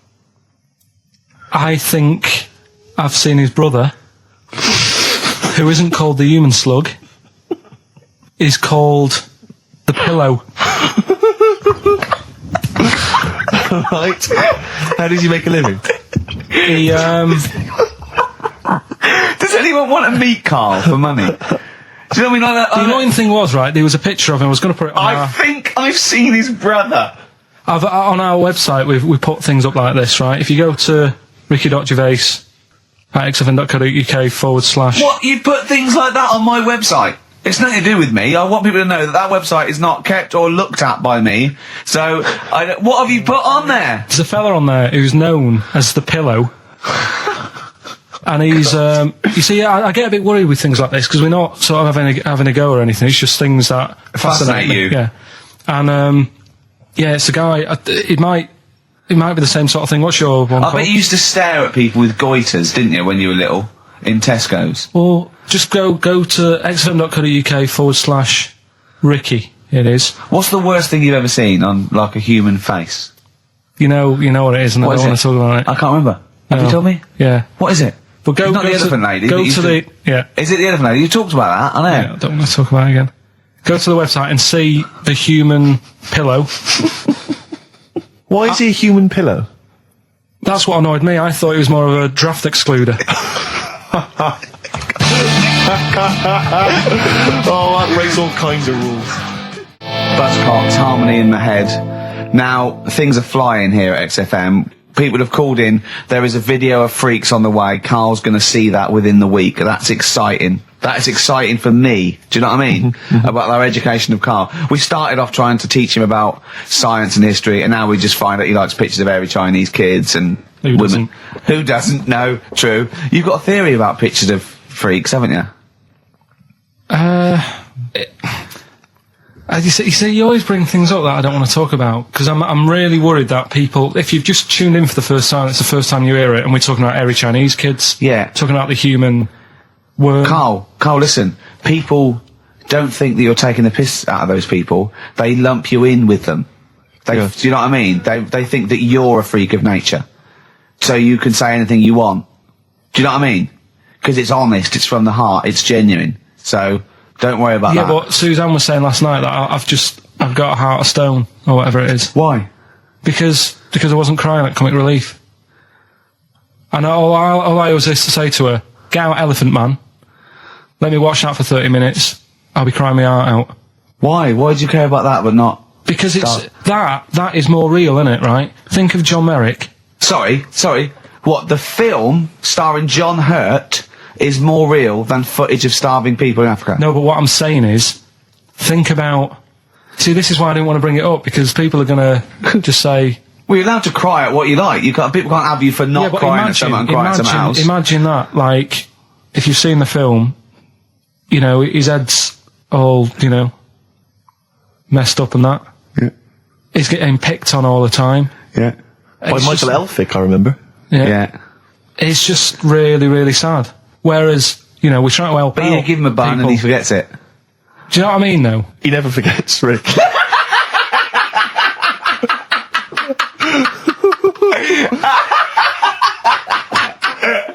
Oh dear. Anyway. Oh God. We're giving away stuff again. Yeah. Time Tell me your theory about freaks who have their picture taken. No, I'd leave it. No, can I tell we'll you? We'll do it next week then. Can I tell you what this is? Go on, quickly, what is it? Right, when he sees a little picture, like in his books he's got, he carries round those things, right? And there's like a fella with a little head with some like, able-bodied people. He goes, the only reason they got to take that picture, right, was so they could show their mates, say, look at me, the little fella with a little head. That's his theory. Yeah. So every picture of a freak, they're being... Steve, let me describe the picture to you. This little fella with a little head. Right. Playing on the piano. I've seen it. All his family stood around and mates and that. When have you ever seen a picture of someone playing the piano and everybody wants to be in on it? Doesn't happen. Maybe it was one of those kind of Christmas cards they sent out to everyone. It wasn't. You could see one of them was like in a rush to go away. He was probably planned to go out, and he was like, "But they were taking a picture. It's I'll be in it then before I go out." And it was all he's out of order. Yeah. If you say, do you know the one? I do know the one you mean. Yeah. What about the one in the when you went down to Cornwall in that little We'll pub? talk about that next week. What you want to get on, do you? Yeah, right. We've got to give away another prize. Yes, you lucky people. For those of you that haven't seen it and do not have the requisite £4.99 to buy it yourselves, you can win on VHS cassette, panned and scanned. Billy Elliot, the special edition, includes bonus documentary, The Billy Elliot Boy. Oh, and, I'd like to see how they really sort of made that film. Exactly. Well, it's the hit film Billy Elliot, and you can win that on VHS. Because, Carl, I assume you have included yourself in an excerpt from the movie. Taken a scene from the film. Who do you play, Billy? I'm playing the part of Billy. Brilliant. And we'll have a question at the end of it. Come on. Brilliant. 2, 3-part way and Alright. Just been down the valley. So you don't know where you... What are you looking like that for? What's wrong with Bally? What's wrong with Bally? Yeah, well, what's wrong with it? It keeps you fit and that. What do you think, Auntie Nora? You think about me doing Bally? I used to go to Bali. There you go. She used to go to Bally. Used to say I could have been a professional dancer if I'd had the training. Bet you were pretty good, weren't you? Wasn't the time you had wind for 5 minutes, was it? But you well glided across. Will you shut up? What's wrong with Bally, anyway? For girls, not for lads, Billy. Lads do football or Well, I've done that, yeah. boxing or... Did that for a couple of weeks, so... Wrestling? Wrestling? Yeah, wrestling, yeah. Oh, friggin' Bally. Well... Don't worry about it, anyway. Just... Is it alright if my mate Wayne stays over tonight? He just wants to sleep over. He's just coming over to... Wayne, sleep? Yeah, he just stays over. I'm not gay or anything, he's just... I don't fancy him, I'm not... Yes, you do. I don't... Yes, you bloody well do.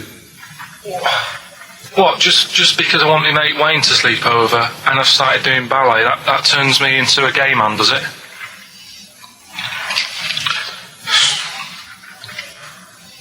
You haven't seen my Village People album lying around. You're asking for a hiding. Just joking, just having a laugh.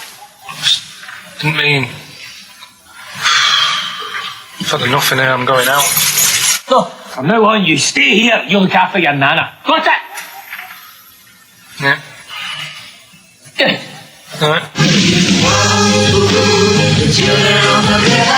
Well, there it is. What's the question? Powerful. I'd like to know, what was the name of the actor that Carl was taking the role of? Does that make sense? That's not grammatically quite right, but anyway, Well, Who was the young lad that Carl was taking the place of there?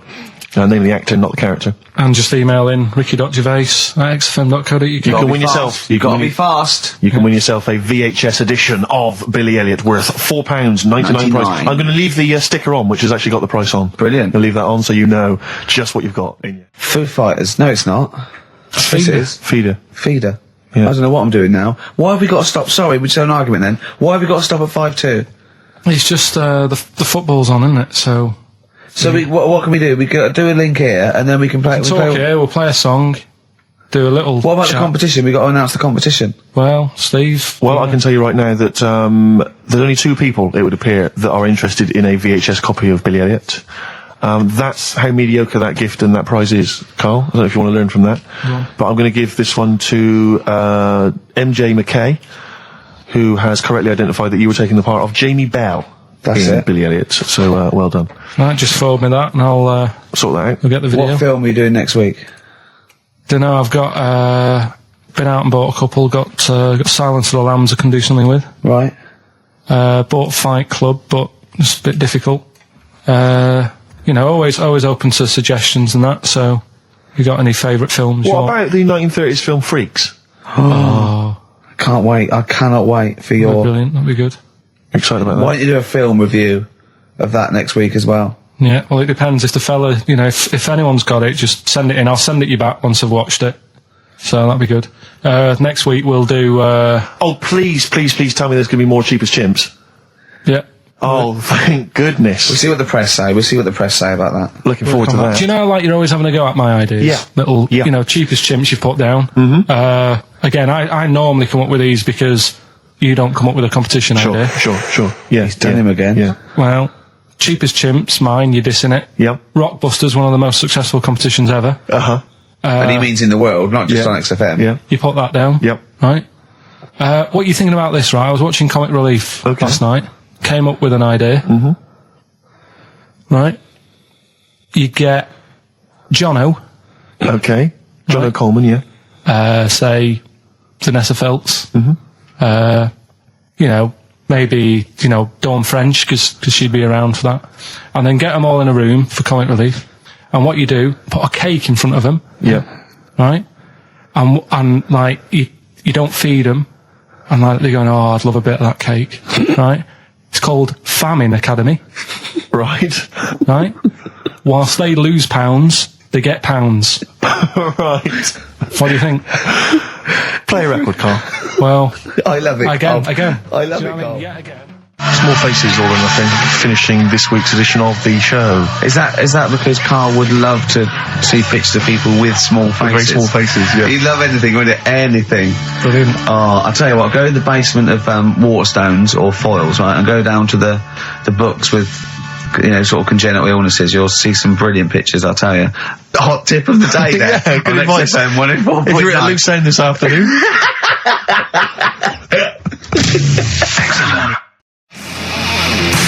Yeah, Darkness. I believe in a thing called love on XFM 104.9. I'm Ricky Gervais. You're Steve Merchant. Sure. That's little Karl Pilkington over there. Where is he? There he is. There he is, yeah. All right. Yeah. Hey. Back together again. The old gang. Yeah, it started last week. Yeah, I think triumphant return. I think it went well last week, didn't it, Carl? Good show, wasn't it? You loved it, didn't you, Carl? Brilliant, right? Yeah? Yeah.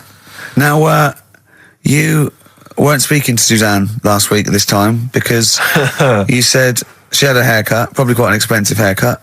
She's a lady in media. She's got to look good. She probably doesn't go to the barber like you or just shave it at home. She probably spent quite a little bit of money on it. She came home. She thought, well, my sweetheart, my lover, my sweetheart, you know what I mean? The man in my life is gonna love this. Well, he adores everything about me. He's gonna love my hair. She walked in. Hello, Carl. All right. You look like Dave Hill from Slade. Is what Hugh said to the poor woman. And then talked about it on air. She was furious about that. So what did you do? Carl? She did listen, yeah. She wasn't happy. And she heard you slagging her hair off? Yeah. What so this is probably annoying her now. Well, no, it doesesn matter. We can do a lot today because she's at work. So, and of course, no one's going to tell her. Let's have a chat about a fat arse, shall we? Hold on. Oh dear. You are in so much trouble. That's look, he's realised he is a little bit worried. Oh, didn't you go and buy her a coat or something? Took her out on Sunday and treated her to a new coat and that. Yeah. But I offered, I said I'd pay to have it done again. Oh no, Carl, you have. Oh God! Oh my Christ! So she listened to the show. What did she say? You got home. She'd heard you slagging her hair off. Imagine that. He thinks that's a good thing. So like, we've won the polls. Brilliant. What are we doing? Well, you can have facial surgery now, love.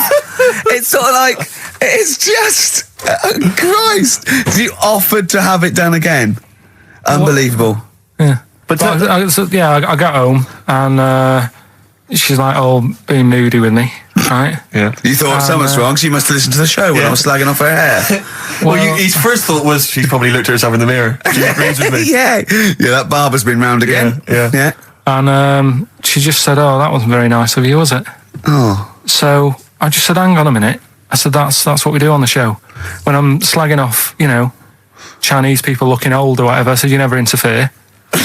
Sure. I love the fact. She's got to get her priorities. I love the fact that she's in the same queue as a billion people you've never met. Yeah. That's fantastic. She's in the same queue. Well, look, you didn't complain when I was slagging off. Carl, I don't think Carl has ever admitted he might be in the wrong. Ever. Certainly not to you or I. So did you admit? That is so true. Isn't it?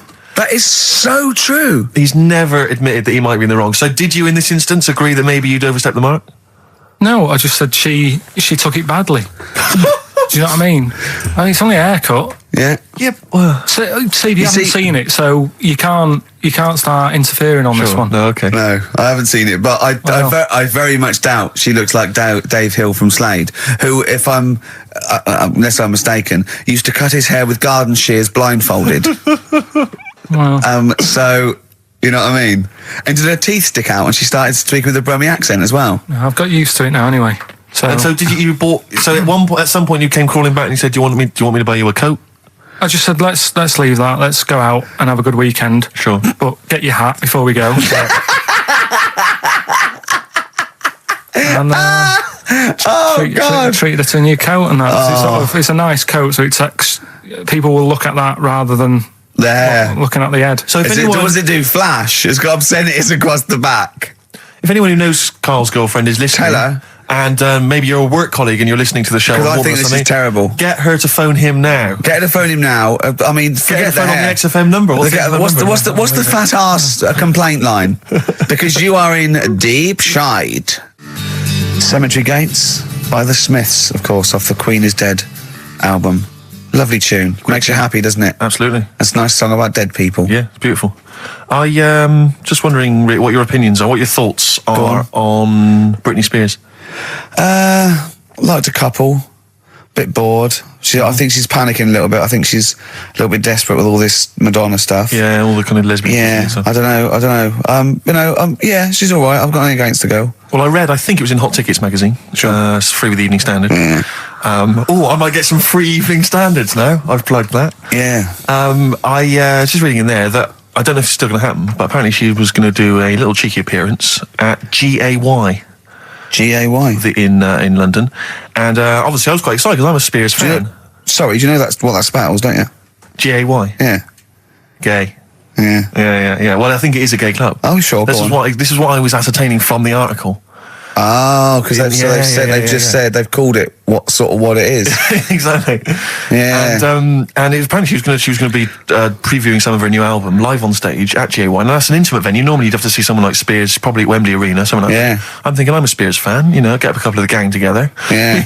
Some of the lads. Exactly. Yeah. Cruise down there. Yeah. But then I read on in the article that apparently the doorman at GAY were only going to let in regulars, and the way they were going to ascertain if you were a regular was by asking a series of questions at the door. What, testing if you're really... Now, I don't know if the questions would be about the interior of GAY. Or the interior of someone else. Yeah. Or just general kind of... What, do you reckon you'd have passed the... Well, that's what I was wondering. So you'd have had to pretend to be... GAY to get in to see Spears. Now Can you say gay on the radio? Yeah, I think so. Yeah. There's irony, isn't it? So you're pretending to be gay to get into a club to see a bird that you like. Yeah. I'll give you a little quick test. Right. Shall I? All right. All right. Sorry, what's your name, mate? Paolo. All right, Paolo. Yeah. You haven't done a lot with your hair. You just sort of let it grow out. I mean, would you be putting product on a bit later? Because I mean, you don't look very. You look sort of quite masculine, quite. Yeah, well, sort of like you didn't care, like you have no care about how you look, like you were. Normally it would be shaved. Of course. Oh, okay. Yeah. We would say normally that looks about like 3 months growth there. Why haven't you? I've been ill. Nothing serious? Nothing serious. Okay. No, that's why I let it grow. So it's grown.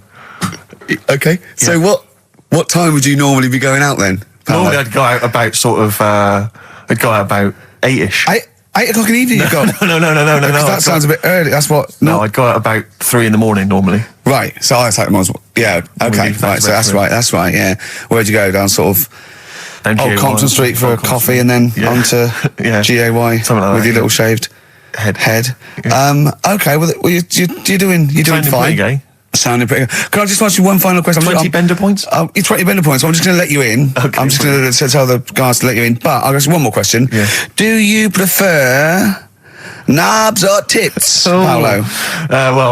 Knobs. Knobs. You love knobs, do you? Can't get enough knobs. So you hate tits, I assume? Loathe them. You hate tits, do you? Yes. Okay. What? Even Liza Minnelli's? I don't know what to say. I love hers. But not in a straight way. In a straight way. So okay. So you love knobs more than tits, right? Okay. I love knobs. In you go. Thanks very much. Brittany's on, do you? Oh, she is so sexy.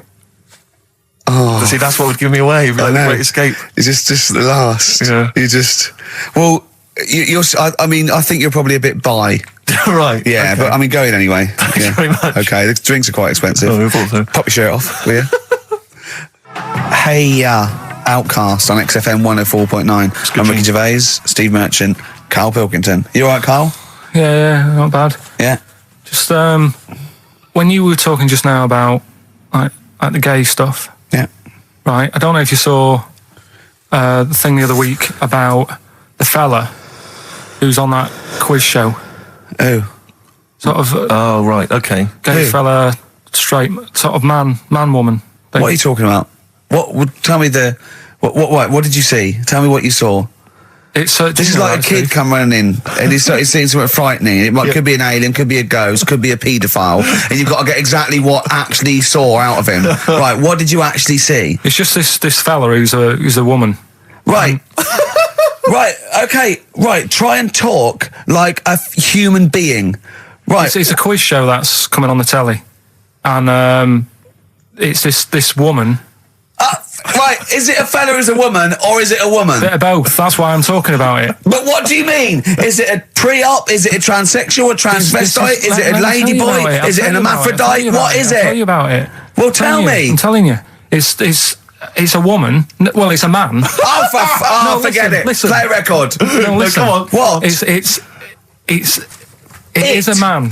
He is a man. Well. Oh, Christ's sake! It's a TV programme where they've got this... Transvestite or television? It is a transvestite, yeah. But the problem is... I'll tell you, just because you don't know about it, the programme is... I don't know, I still don't know about it. I don't know anything about it still. I don't know. It's a woman, man, woman, TV programme, look, TV. No, it's a man who is now sort of half a woman. And... A man who is now half a woman! No, well, this is what's weird about it. He's got the top half, but not the bottom half. What do you mean? He's got breasts and a wig? But he's still got his boys downstairs. Why do you do that? His caps and the boys are still there with his Y fronts. But upstairs, he's got a lovely pair of dumplings. Why do that? Well, he's halfway through. But why not get it all done in one go? Maybe he couldn't afford it.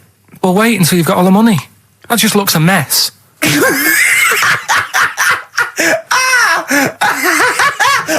And who's he pleasing there? Well, he wakes up in the morning and pleases himself. He can't believe his luck. He doesn't know where to start. No, but what I don't understand, I mean, I don't want to see him... Well, can I just finish that sentence? What you don't understand is just about everything. Yeah. Right, what... I find it weird, right? I sort of get... I understand the gay thing, right? But... Do you? What do you mean? Well, I know... Well, tell me the gay thing. Explain the gay thing. I just know if you're a fella, you like men. I don't know much more than that. What do you mean you don't know? But what I mean is, with a transvestite, what's going on there? What do they want? A transvestite is a cross-dresser. See, I don't get that either. Because... You mean a transsexual? That's a man who likes to dress in women's clothing. It's not necessarily... They're not necessarily gay. They're not gay. They're often not gay. They just happen to like wearing women's clothes, aren't you? But then why not wear women's clothes that could be seen as a bloke's... Like Suzanne wears jeans. No, but they... Yeah, just but that's buy the women's thing. jeans. But that's their problem, is it? They like being seen as a woman. They like being seen as a woman. It's not just that it's more comfortable or they'd wear a kilt. They like being seen as a woman. They feel more comfortable. All right, and what's the deal with this fella who's got... We don't know who this fella is. No, we don't know this man who's half a woman. He's called Miriam. Oh, that's hot. yeah. Brilliant. I love this scientific basis. No, I think... So all he's done, he's had the tits done, he's probably had the hormones, probably lived as a woman for a while. The last step, because you can probably reverse the breasts anyway, because they're probably implants and hormonal things, and whereas you chop your knob and boys off, that's... you come back the next day and go, sorry, I didn't mean that. I wanted my ears pierced. It's a bit more of a bigger operation to put them back. So... Doctors are probably making sure that he's just absolutely... If you've had the top half done, you're not going to go back on what you've said.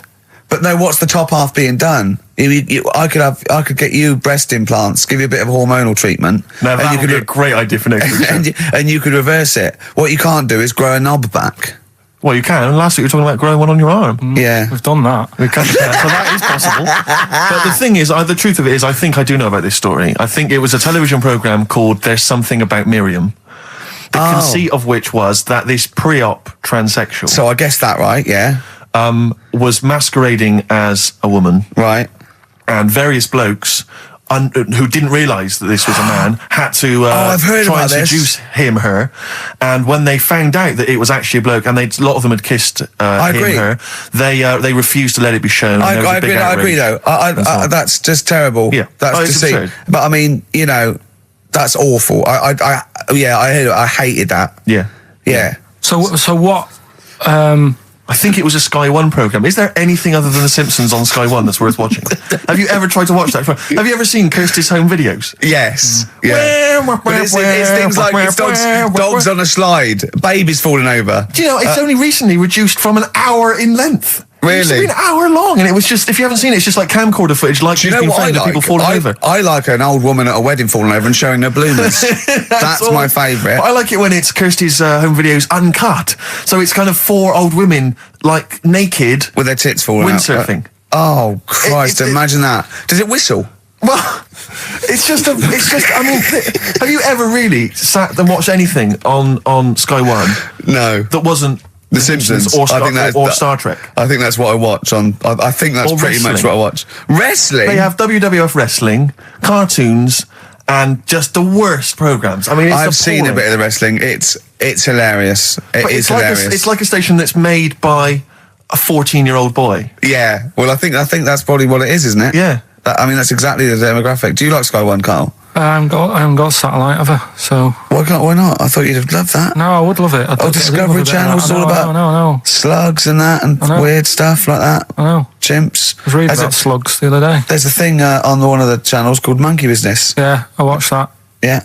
Because I was doing that thing, wasn't I, with Richard Bacon. Yeah. Where you can watch the telly and that. You're talking riddles. You actually talk in riddles and forget a play record. You should be the gatekeeper in some kind of Dungeons and Dragons kind of quiz game. All right, yeah. Let me enter. Right, yeah, but I was doing that thing with Richard Bacon. What can he mean? What can he mean? He is the wise There's one. There's a man who's also a woman. Yeah, yeah. The upper half is, but is the bottom. Yeah, play a record. Bit of Clash. Oh, yeah. Come on. Train in Vain, XFM 104.9. The Clash, Train in Vain on XFM 104.9. Ricky Gervais, Steve Merchant, Karl Pilkington. Coming up after the ads, the return of Rockbusters. How excited are you, Rick? Pretty good. And he's got another one as well. His return of, when he appears in a little film. Sure. He's done that. So if you've got some shopping or something to do, I can pop out now. Shoot off now. Johnny Cash, Hurt on XFM 104.9. That's brilliant, isn't it? Good. I'm Ricky Gervais, Steve Merchant, Karl Pilkington. So what have we done? We've done gays, transvestites. Have we done knobbies yet, or? It's nice that you can talk about pre-op transsexuals nowadays on the radio. I know. You know, without the fear of complaints or listeners. Listeners, that's the thing. If we had any listeners, we'd get complaints, wouldn't we? We really would. We'd get some serious complaints if anyone cared enough. That's why we haven't gone to a decent station with, a big We would audience. never do, on a real radio station, we could never do this. Could we? Why not? Why not? See, I'm not doing this to mess about and offend anyone. I think it's an interesting topic. What? You talking gobbledygook, not really knowing what? Yeah, Carl, for the first 5 minutes, you couldn't talk. What? Okay. Look, although with who's the biggest, most professional person in radio? It's probably Terry Wogan, isn't it? And it was you that said you can't tell what the sentence he's saying because he keeps coming up at the end before. But he never. There's never any punctuation. Yeah. So he'll just segue from one point to the next. So he'll be like, "Going on my holidays Friday. We're having a lovely time," says Mrs. Dorothy Shields of Westminster. "I'm thinking of going to Greece." And it's halfway. So he's got his knobs, but he's still got the tits. Yeah. Typical. Oh, hello, Paolo. Do you want to come into my club to see? I'd love to go. Britney Spears. I'm a massive fan. Yeah, well, it doesn't start for a while. It's it's only about 8 o'clock, and you're not going out for hours yet. No. 8 or 7. But might as well watch a bit of telly. We've got FA Cup final. Ooh. Oh, yeah.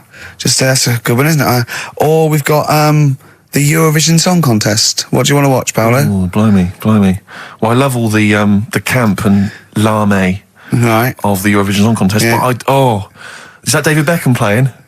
Because I love him. Oh, his hair and his legs. See what you've done. You see? So you will watch the football, but you'll be mainly looking at the legs and the tight shorts. So while Beckham's knocking them in, you'll be exactly knocking one. Right. Let's. Do you know? Remember, I never really looked, but when you see old clips of, say, early '80s footballers, the shorts are much tighter. Aren't they? I don't know. I don't really know. I wasn't really looking. I remember Carl was saying when he went and there was 2 strippers, a bloke and a woman, and they whipped off their clothes at the same time, and you looked straight at the boys. Yeah, everybody would. You would have done. Right. You do. You do. You look at his doo-doo. What do you mean? You look at his doo-doo. No, I'm just saying. if you were there, you would have done the same. 2 people on the stage. Yeah. Woman and a man. Yeah. They were getting the clothes off. Yeah. Right? The fella took his pants off the same time as the girl took her knickers off. Yeah, right. All I'm saying is it's human nature to have a quick look, have a quick glance, see what's going on. See what's going on. And then I wanted to look at the woman, but she put her knickers back on quick. She didn't live opposite from you, did she? But just to return briefly to the shorts question. It's only because in the 30s and 40s, they were huge shorts, weren't they? I mean, genuinely massive, like... Yeah, huge. A small child could wear them as trousers. They were... I think that's to do with comfort and decency, though, isn't it? And then, but by the sort of 80s, there was barely any shorts there. I think that was fashion. But it's weird that you feel like at some point someone's gone, guys, I mean, they've good gone game too today, small. but it's just ludicrous. But that's what happened, isn't it? Because, things get bigger and bigger and bigger, and then they get smaller and smaller and smaller. Yeah. And fashion's like flares, drain pipes, heels, flat. Yeah. Tall hats, flat hats. What do Yeah. you make of the miniskirt? Long hair, skinhead. Miniskirt, again, I don't know. I'm sure there's been 10 resurgences of miniskirts since 65, whatever it was. Yeah. It's fashion. So the short. You know what? Do you know what I think, Steve? I think the shorts will get smaller again before we die. I think we'll see one more tight little packet of Premiership footballers running round with their offal squeezed like the last chicken in a butcher's window. Almost protruding. Wrapped up, yeah. Yeah, Well, imagine if they just wore cling film shorts so you could see what was happening there, Carl. Where would you look then? Because you like football, don't you? We're doing Rockbusters. I suppose so. Go on then.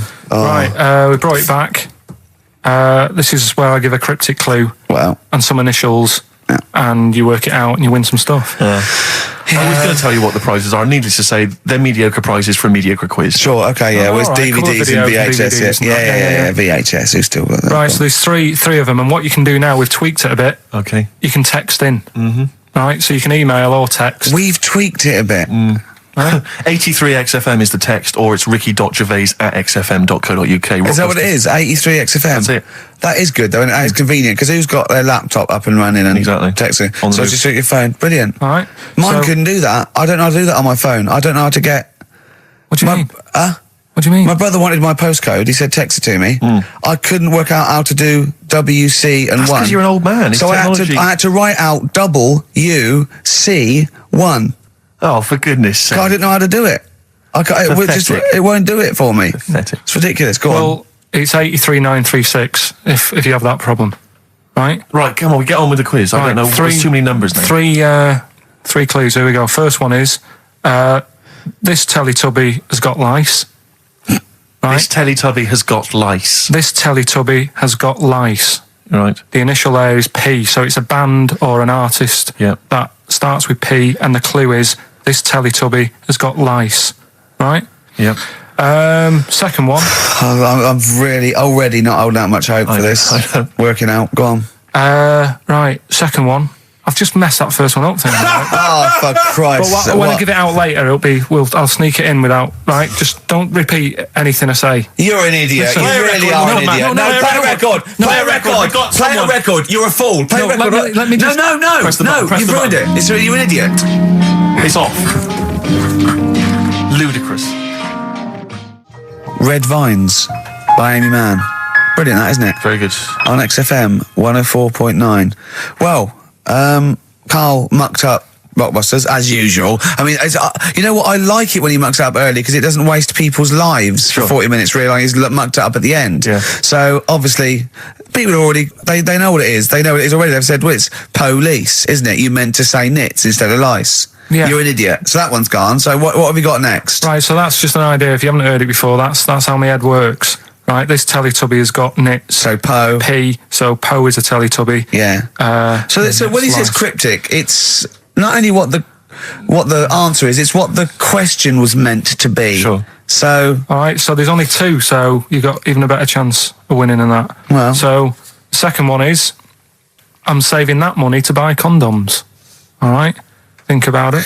Easy. Too easy. JC. Yeah, right, well, that's too... so everyone's got that one. I feel like saying it now. Yeah, but don't well, that's rubbish. Yeah, but you've got to have an easy one in there, otherwise people get bored, don't First one was easy. We gave them the answer. Yeah, but hang on. That's the easiest one we've ever had. Police. And the second one is... Yeah. when you're making bread, add a little bit of colour for a change. All right? When you're making bread, add a little bit of colour. Just change things a little bit. What are the initials? Right? D. Just D? Just D. Right? So, what you've got there, I'm saving that money to buy condoms. The initials JC. Yeah, that's easy, yeah. Next. And when you're making some bread, just chuck some colour in there. Sure. You know what I mean? Change it. The clue changes every time. The clue changes every time. Unlike the Times crossword, the clue changes every time it's said. 83 XFM if you want to text it, or it's ricky.gervais at xfm.co.uk. I'll win some Rubbish. stuff on that. Pointless. XFM. David Bowie and Waterloo Sunset. Love that. Love the original. Yeah. Love that one. Love the original on XFM 104.9. Good work to David Bowie and the Kinks. Yeah, big time. Big time.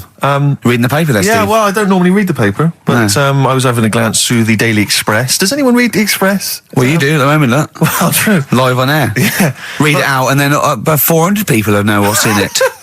I just read. I was obviously attracted by this little news item: gun raid by 3 Saddams. 3 armed men. Oh, they're up to their old tricks again, are they? Yeah. 3 armed men wearing Saddam Hussein masks were on the run last night after robbing a corner shop. The raiders threatened the worker with a handgun and a knife, ordering him to open the till, blah, blah, blah, get the money out. And it says that they also tried to rob an earlier shop earlier in the day. Police said, we are linking the raids because the descriptions of the offenders are very similar. What did the first one not quite get right? Yeah. Well, they looked very similar. I think it was Gaddafi, 3 Gaddafis. Right, because that's weird, because we've had 3 Saddam Husseins down a shop down the road. That's what I meant. Is it the same guys? Because I assume so. I wouldn't have thought. I don't want to, get the Gaddafi guys on the Saddam Hussein charge. I'm almost sure it'd be the same way. I didn't know. One's got a moustache, haven't they? And one they all got a moustache. I don't know. But I mean, there was 3 blokes with masks, Middle Eastern appeal. I don't know. But I mean, I imagine it's the same. Because I've only ever seen really robberies being planned in films. Sure. So I don't know how it works. I assume that. So you say. Yeah. But I assume at some point someone's got to get together. One of them, the ringleader's got to get together and go, okay, well, we need to wear masks, obviously, to disguise our faces. Yeah. I'm thinking of going with the regular stockings. No. I'll tell you it would be funny. Well, I don't want to be funny. Well, no. We want to strike fear into the hearts of people who are robbing. Yeah, but I mean, kill 2 birds with one stone, we get the robber and we have a laugh with it. Fear, did you say you want to strike fear? Well, wear a mask of someone who's really scary. Who's the scariest bloke in the world? Well, I don't know, Saddam Hussein? I've got 3 of them. Well, why? I've got 3 of them. Let's all wear Saddam Hussein. It'd be a laugh. Well, it's not. I don't want it to be a laugh. No, but it don't hurt if we're having a laugh, and that's what I want to make money and have a laugh. I'm only in the money. I'm only in it for the money. But I'm not important to me. Well, no, it's fear. I want to strike fear. We could also make a political point. I don't want to make a political point. No, you just want the money. I'm a thug. I'm not. We could have a laugh and we can make a political point. Why not? What political point? Maybe we're sort of stealing from the rich. We're not like Robin Hood. Well, never mind Robin Hood. Let's rob Barclays. Why are you making jokes? Well, I mean, don't worry. I'm going to do my stuff. You're a comedian. I'm not sure you should be in this gang. Let's wear the masks. How did it happen?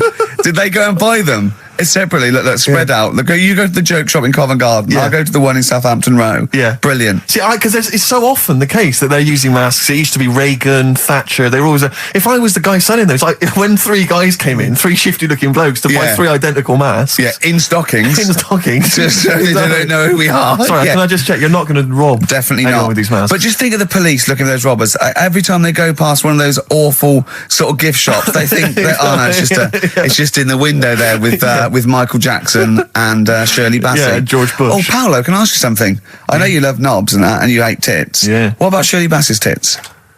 Well, I mean, I'm a fan of them because I'm a fan of Shirley, but I don't like them. They're not sexy. Yeah, you're pretty bent.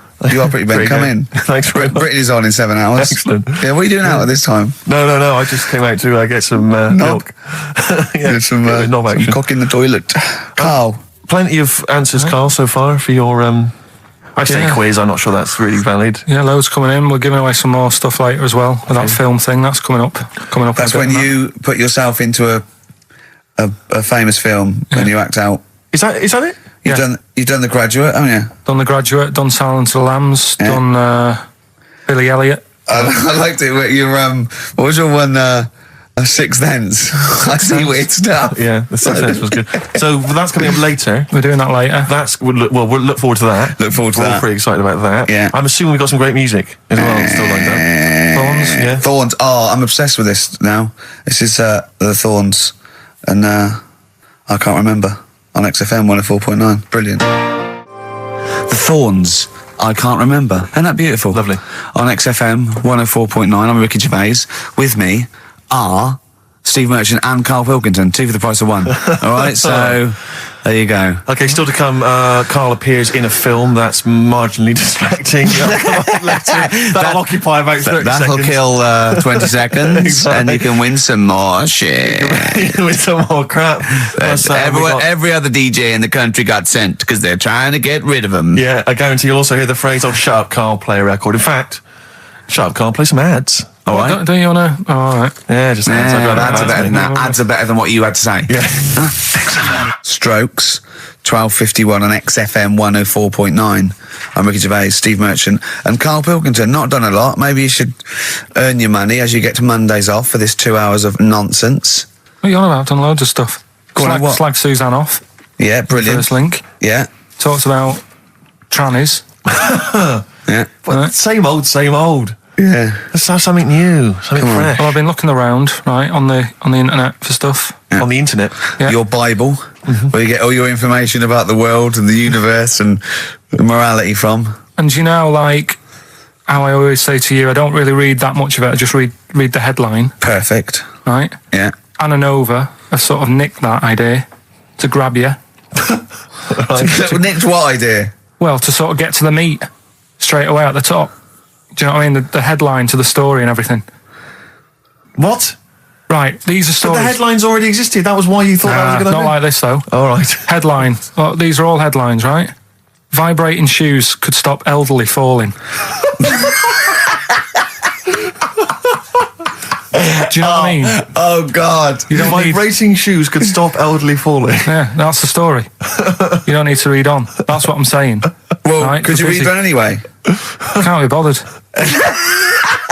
Read on anyway. Well, you have a look at that in a bit, right? All right. So, Okay, it's so what interesting. this is frustrating radio if you're sitting at home. No, well, but it's not on. They've turned it off. If you want to know more, you know where to go. That's what I'm saying. That's what they should do in the news. Get the news done in Bong. a minute. There's a good story about Iraq. Right. Bong. Look it up. shoes. Look it up on the internet. Anna Nova. Give us another bong. Bong. Family sick of living on Butthole Road. Oh, brilliant. Bong. Man wears same shoes for 60 years. Oh, bong. This isn't that good. Some fella pulls a train with his teeth. And in lighter news. I remember that. General Donald, this one isn't very good. And the last one, man fails to break clothes pegs on face record. She's always good. Well, that's the one I did read on about. I love that, all those. That's the one he went on about. Go on then. Just Why is that news? He fails to make a record. So did I today. I know, yeah. I failed the long jump record today. Yeah. Didn't even take part. No, I was rubbish. But what are the rules on world records and that? I don't know if there are rules. There are certain things you can't. I mean, it's the Guinness Book of Records, isn't it? Really, that's the arbiter, isn't it? Yeah, but is there anything, if you said you wanted to do it, would they say, well, you can't do that? Yeah, they've stopped some gluttony records. Obviously, things that are in danger. So anything that's illegal. Yeah, anything that's immoral. Yeah, like that American serial killer that just got discovered. Yeah. Having killed 47 women. I don't think he can make that into the Guinness Book of Records. No, because people will be trying to beat it, won't they? But there was some other story about a fella eating watches and that. That can't be good for you. So why don't they say, look, don't do that, do something else? He wanted to stay regular. Do you know What do you mean? though? I just wondered. What do you if mean he there's was any- eating watches? He just said he was eating watches. He got about 3 in about a minute. How did he time it? Do you know what I mean, though? And then the other thing is the one that I was reading, the world record with the fellow who's pulling a train with his teeth. Does that make any difference that he's done it with his teeth? What do you mean? Well, what difference does it make? Well, isn't it? It's quite hard to pull a train with your teeth, I imagine. Well, it's pretty hard to pull a train. All I'm saying is it because he couldn't beat the fella who's pulling it with his hands? Well, so you tweak this it a is bit? my point. I think there was one bloke with a record for the running backwards 100 metres was sort of like 11 and a half seconds. And I was thinking, turn around, you'd probably have a really good go at that. Do you know what I mean? Yeah. It's sort of like doing a marathon with a milk bottle on your head. Take the milk bottle off and see how fast you can go, you twat. But you can just tweak it, like the fella who has done the pegs on the face, right? Yeah. His name's Gary Stretch Turner, right? Right. So you're sort of cheating already if he's got a stretchy head, right? but you are, right, you are one of the most stupid humans I've ever met. Well, get me in the book. Yeah. Right? Well, listen. So Gary Stretch Turner, right? His record is 153 pegs. Yeah. He did it again, and he only got 150 on. So he hasn't broke his own record. Right. But what I'm saying is, if he tweaked it a bit more, would that make a new record? What? Well, if he said, I've got 150 pegs on, but at the same time he's eating a burger. I see what you mean, yeah. He'd be the world record breaker for pegs and eating burgers at the same time. Yeah, just change it a bit. If you know you're not going to make it, just do something else. I'm assuming the rules are set at the beginning, Carl. That's it. That's where they say, right, you're just going to do the pegs thing. You're not going to introduce burgers halfway through, are you? Definitely not. And then they have a go. I was on one leg, not interested. How many pegs? 150. Can I just ask very briefly, I was quite interested by the family had to move because they lived on Butthole Road. Yeah, I quite like that one. I don't know if I've told you before, Rick, where I used to live. I'm not going to tell you the name of the street that I used to live on, not on air, because my parents still live there and I don't want, you know. But I'm going to write it for you now. This is the genuine name of the street I used to live on. Just imagine when you're at school. Yeah. And like in class, for instance, in French, you've got to say, you've got to answer where you live. Yeah. J'habite, wherever. Yeah. That's the name. This is actually the name of the street we lived on. No, it's not. I swear to God. That is... Absolute right. I could phone my father now and he could confirm that for you. No, I swear because he doesn't want to God. And I tell you that... But listen, do you know what worries me? It's the apostrophe S. I know. Because that's blatant. Yes. Amazing, isn't it? That is incredible. Imagine how embarrassing that was. So if I look that up in the Bristol... You'll find that in the Bristol A to Z. I swear to God. That is really... Why have you never told me that before? I can't believe I haven't. That's I'm incredible. still embarrassed now. Do you know, whenever I have to phone up, if I have to give that address, I always spell it instantly. Really? Like, somehow that'll hide it, that'll disguise the name. But it's interesting, my friend Rufus, his parents lived in a place called Fockingham. Right? This is amazing when he was growing up. They lived in Fockingham. Yeah. They moved to a village called Fingeringhoe. No! I swear to God. Really? Amazing. Oh, well, God. Perhaps you come from an amusing town or street. Hello, mate. Fingeringhole or Fockingham? Well, that's my business. Exactly. Well, this family who's sick of living on Butthole Road, right, said the thing that pushed them over the edge was the sign was outside their house, and tourists were always coming, sort of having the picture taken with the pants down next to the sign. Oh, no. That's the thing that... What's it called? Butthole Road? Butthole Road, yeah. Well, that's bad luck, isn't it? That is bad luck, isn't it? Who named it that, though? Exactly. Yeah, but it's not as if they've named it that after they've moved there. They bought the house knowing, oh, there's a lovely house here, so where you live, what road it's on. Well, I'm going to go, well, it doesn't matter, look at the house. Yeah. Well, where am I going? Where am I seeing this house? I'll take you there. I'll take you there. Well, so you don't need to look, just don't look at that sign, just come into the house. Lovely house, isn't it? It is nice, yeah. Well, my family wants to come later to have a look at just tell them I'll meet them by the bus stop and I'll drive them here. You don't need to know where you're going. You just sort of know, won't you? You'll know from then on. Oh, we get letters. Have delivered to me if you want. I'll bring them. I'll bring them round. Don't worry about that. That's incredible. But I can't get over that.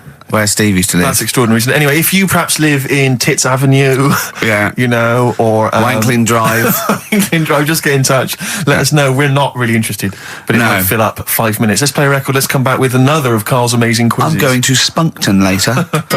If I Was Your Girlfriend by Prince on XFM 104.9. Yeah. Ricky Gervais, Steve Merchant, Karl Pilkington. Big time. We've had quite a few calls. Greg used to live in a place in South Africa called Arsagay. Arsagay? Arsagay, Nothing wrong with that.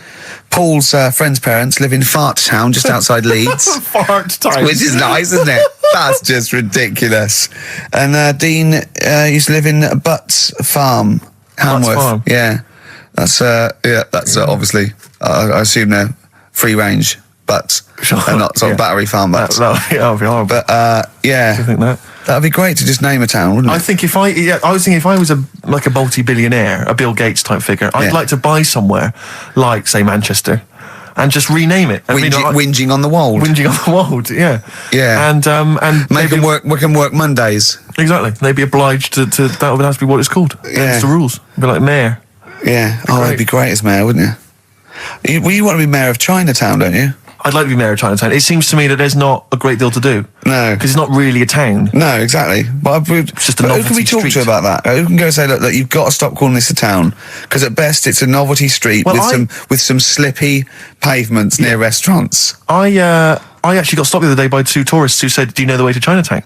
And I really wanted to say to him, it's a disappointment. It's not a town. Seriously, it's not worth it. Pop in a record shop. Do something else. Yeah. Pop in Garfunkel.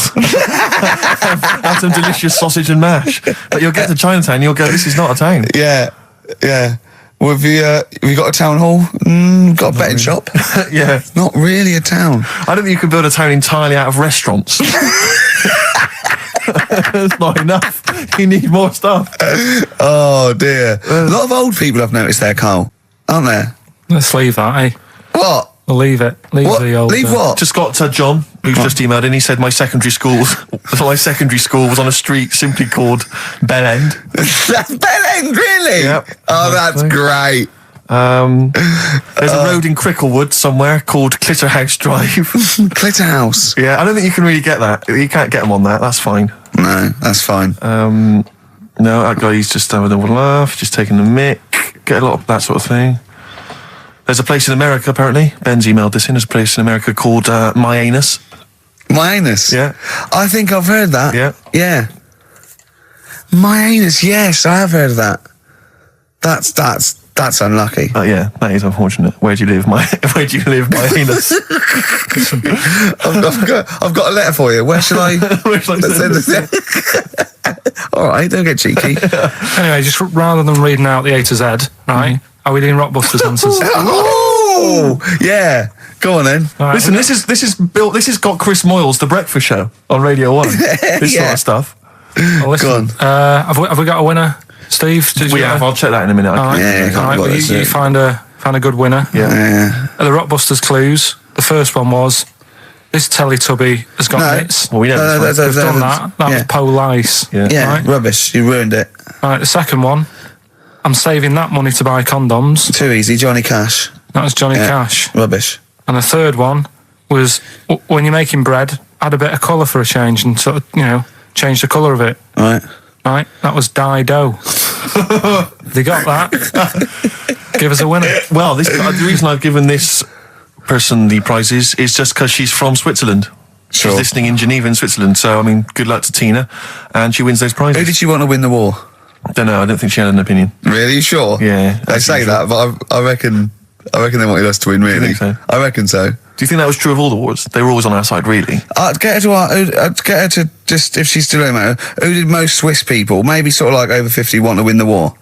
England or Germany? War or the original war? The Second World War. The best war. Yeah, the main one. Yeah. So just as a poll, in her opinion, so ask people over sort of like 50 or 60, right? Just quickly do it in the next 10 minutes. Who did they really? They're neutral, but who did they really want to win? Yeah. England, we know you were neutral, but yeah, but who do we got? England or Germany? We come up with great games, don't we? Learn to Fly by Foo Fighters on XFM 104.9. Ricky Gervais, Steve Merchant, and Karl Pilkington. Well, Karl, I think it's time for another competition, isn't it? We've got some great prizes to give away, and you've got your film quiz. Yeah, we'll be doing that in a bit. Take a classic film. My favourite film ever, this one, probably. Okay. Sort of edit it, I'm in it, and you have to listen to it carefully in that, because there's a question at the end of it. Okay. You win some stuff and that, so we'll be doing that. I've just got some ads and that to get rid of. Oh, brilliant. Yeah. Lovely. Dynamism. XFM. Bad Day and REM on XFM 104.9. Karl's quiz. It's a classic film. He's done some jiggery pokery. He's in the film. It's his favourite film of all time. I thought The Elephant Man was your favourite film of all time. It's up there, but this is like this film's got everything. It's got hilarious bits in it. It's got sad bits in it. I've got the headphones on because I've got to hear it, and I don't usually wear headphones.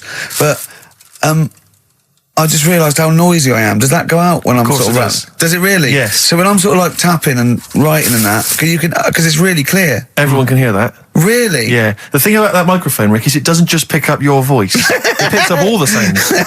Oh, that must be... Like you scratching now. I don't know what it is you've got there, some kind of rash. Well, look, it's eczema, I think. Look, what's that? Oh, eczema, yeah. Oh, God. And what's that one then? That's just one of your enormous fat tits. What's that? But yeah, that must be irritating to listen to it. Oh, yeah. Yeah, sure. If your voice weren't bad enough... And moving the mic. Moving the mic then, that makes a noise. Eating sandwiches, drinking coffee. Yeah. Right, come on then, Carl. Right, so the film is Kes. You got to listen to it properly. At the end, there'll be a question about what's happened in there, so you got to listen, take it all in. I love the fact that in pole position, in positions 1 and 2 of his favourite films of all time, it's The Elephant Man and Kes. Yeah. That's brilliant. Yeah. Go on. All right. Am I leaving the mics open a bit when this is going out? Yeah, let's have a listen. Yeah? All right. So don't talk then, right? Just put that hot dog down, Rick. And this is the bit in Kes where it's the teacher and he gets up and he has to Glover. talk. What's his name? Is it Brian Glover? No, it's the other teacher. The other one. Anyway. Right. Go on. All right, so here we go. Things that had actually happened. I've got another one. What about you, Casper? Casper! All right. All right? You haven't been listening to a word I've said, have you? Yeah, I heard some of it. Yeah, you. Some of it? Just Stand up. Always somebody, isn't there, eh? Right, now you're going to tell us a story about yourself. what sort of story? I want you to think of an incident that's happened to you sometime in the past that is true and that you think will interest the rest of the class. All right? All right. What about I work on a radio show at the weekend. Well, are you going to tell us about it? I'll just do. It's 2 hours, and it's with Ricky Gervais and Stephen Merchant, and just sort of play music and tell stories and stuff. What kind of stories? Well, whatever. Like last week, it was science. We were talking about this lad who was growing a knob on his arm. So it's weird. It's tricky, sir, because like with Ricky, he gets bored quick and he won't listen to the stories, and he'll start squeezing my head. All right. I'm not interested in what he does. That isn't normal, is it, sir? That. I mean, it sure is a bit gay. Is he? Just messes about, though. Do you know what I mean? I try and like come up with good stuff, like monkey news and like quizzes and stuff. But then he'll just, Ricky will just mess about. I mean, on Saturday he did it again. He squoze me head. How do you spell that? Squoze. S-Q. I'm going to show it on the board. It's a new word to me. Squoze is S-Q-U-O-Z-E. Right, now tell us what it is. It's when he gets me head and he puts one hand on the back of it, right? And he puts the other hand on the front of it and he just sort of swivels it. Swivel, right down the front. Oh, swivel's not it's spelled S-W-I-D-R. How many times a day? How many times a day does he swells it? It depends what time he gets in. If he gets in about 12:30, he could get a good 3 in. But I think, I don't really want to talk about. You've done enough, don't you? Well done, Billy. Big round of applause. That is the effort. Yeah. Wow. That's the best thing you've ever done, Carl. So that's Kes, right? Yeah. Got some good prizes there. Not bad, yeah, good stuff. Question is, how many times did I say Ricky can get? How many head squeezes can he get in before the start of the show? Right. So if you were listening properly, the answer's in there, right? And got some good stuff. Got some DVDs in there, and some CDs, including some Jimi Hendrix stuff and other odds and ends. Good stuff. Brilliant. And just text in 83 XFM. All right. Eddie and the Hot Rods. Do anything you want to do on XFM 104.9. All right. Ricky Gervais, Steve Merchant, Karl Pilkington. We've had loads of entries for the how many times did I squoze his head. Well, the answer was 3, wasn't it? Yeah. And who's the winner, Steve? Let's give it to John. He's emailed in. He's got it right. He said he squozed your head 3 times on average. It's not squozed, is it, Carl? That's incorrect. It's squoze, isn't it? It depends how you say it. Go on. Squoze. Well, it doesn't really, because it's nonsense anyway. It's not a real word, but... You squoze my head, Yeah. I will squeeze your head. Do you know what I mean? Depends what line you're getting it in. Sure. Tense. Yeah. Yeah. All right. Okay. Any monkey news? Any educating Ricky? Anything else? I don't feel that you've earned Monday off yet, because it's just 2 hours and you only did about 5 minutes of it. Yeah, but that took a bit of time to make. Well, that's your own fault. Yeah, but I bet you didn't do it Monday. I bet you did it on another day. I had to come in Monday, didn't I? Yeah, but I bet you will do that on another day, so you're taking the piss even more, so you're doing it when you should be doing other stuff. You've still got Monday off and you've got 2 hours here. So you're laughing either way. So don't give me that. So, do you know what I mean? What else you got? Monkey news. Right, let's do monkey news. You want to do it now? Yeah. Oh, we may as well have some monkey news. Let's have some monkey news. Do some monkey news. You made enough noise there, Rick? You want to... Sorry, but sometimes I like to move around, lounge and that, and at the mic. Sure. You know what I mean? Yeah. Well, let's have the jingle. We've not heard it for a while. Oh, chimpanzee that! Monkey news, you Right. I haven't read this through properly. I'm just assumed that. Right. What do you mean you haven't read it through properly? Basically, right, it's about problems with chat rooms and that, right? A lot of people, it's like the new way of meeting people and that, in it now, chat rooms. You get on there, you can have a chat. If you say someone was having a meeting with someone, they wanted to meet. Right, okay. Please don't preempt it. Right, there is not an animal in the world that can operate and understand. Do you want to know the story? You said did they get married? It was 3 months later. She realised, there's a lot of bananas gone from my fridge. I want a divorce. This is what annoys Bobo. me. You say that monkeys can do Shakespeare if they're given the time. No, that's not it. Let's not get into the whole Shakespeare and monkeys. It's a philosophical conundrum. Please, let's not get into that debate again. It's about Right, so this one then. So this chat room, right? And the thing is with chat rooms, you have like a big boss who's looking over it and making sure nothing dodgy's going on. Right. So certain keywords come up and who's that, Dr. Zayas? Right. So anyway, they were looking over it, trying to look for dodgy stuff, but they kept coming over like really strange things. Like instead of saying, "Do you want to meet in a restaurant or bar?" Right, it'd be like, "Do you want to meet in a tree?" What tree do you want to meet? Right, okay. Are you shooting off? That's the end, yeah. I'll see you later. Seriously, because that's gone. I'm just going to listen to the end of it anyway. You're an idiot. You're an idiot if you believe that shit, honestly. No, I'm just telling you what's online. Let's hear the rest of it. You're ill. Okay, well, I don't know the PC term for this, so I really apologise. You're nearly retarded in some aspects. Instead of sort of saying wear something sexy, they'd say make sure you bring plenty of bananas. Right, you're talking absolute... Okay. Are you making up the monkey news now because you can't find it anymore? And instead of saying, should we get married, they're saying, how swollen and red is your arse? You stupid fool. Do you know that was me? Mark Ronson and Ooh-wee on XFM. Well, what a great show. We've had... Informative. It's been fun. We've learnt some, haven't we? Yep. What have we learnt? All sorts of stuff. We've learnt that Carl is an idiot. Yes. That he believes that monkeys can get on. That's more of a confirmation of... It really, we always suspect it, but that's... I just read a little email from someone who just said that in Northern Ireland there is a town called Muff.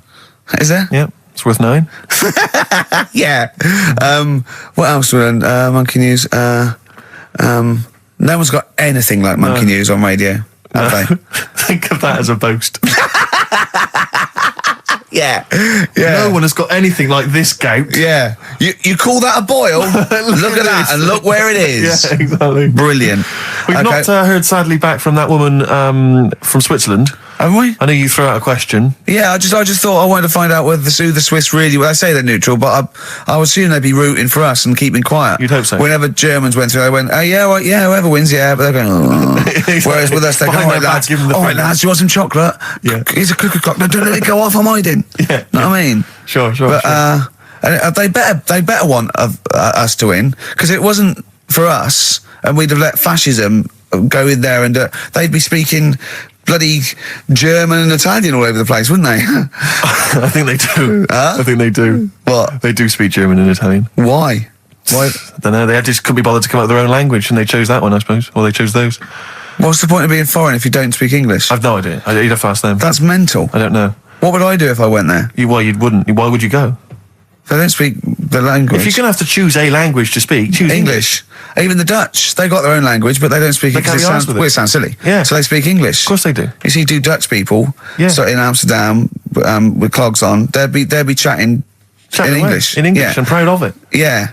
Oh, God, I was there once and there was a mouse. Right. Just there on the stair. It was a little mouse with clogs on. Yeah. Where? On there. on the stair, yeah. Oh. Yeah, so, that's languages. We learned about languages, didn't we? I'm not a linguist, but I pretty much think that's what happens. I'll tell you something I learned in the week. Go on. Yeah.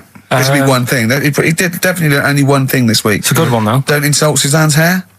I learned 2 things this week. Yeah. Right. Don't put your trousers on over your head. Because I know you're persevering with that for a while. Mercury may look nice, but bad for you. Go on. There are more moves on a chessboard than particles in the universe. That puts you off learning it, doesn't it? Well, no, it's a possibility. No, they said it is. It is. He said that's... Yes, that's right. It's a possibility because it's basically that it tends towards infinity because no two games are the same. So it's not that you've got to learn that many moves.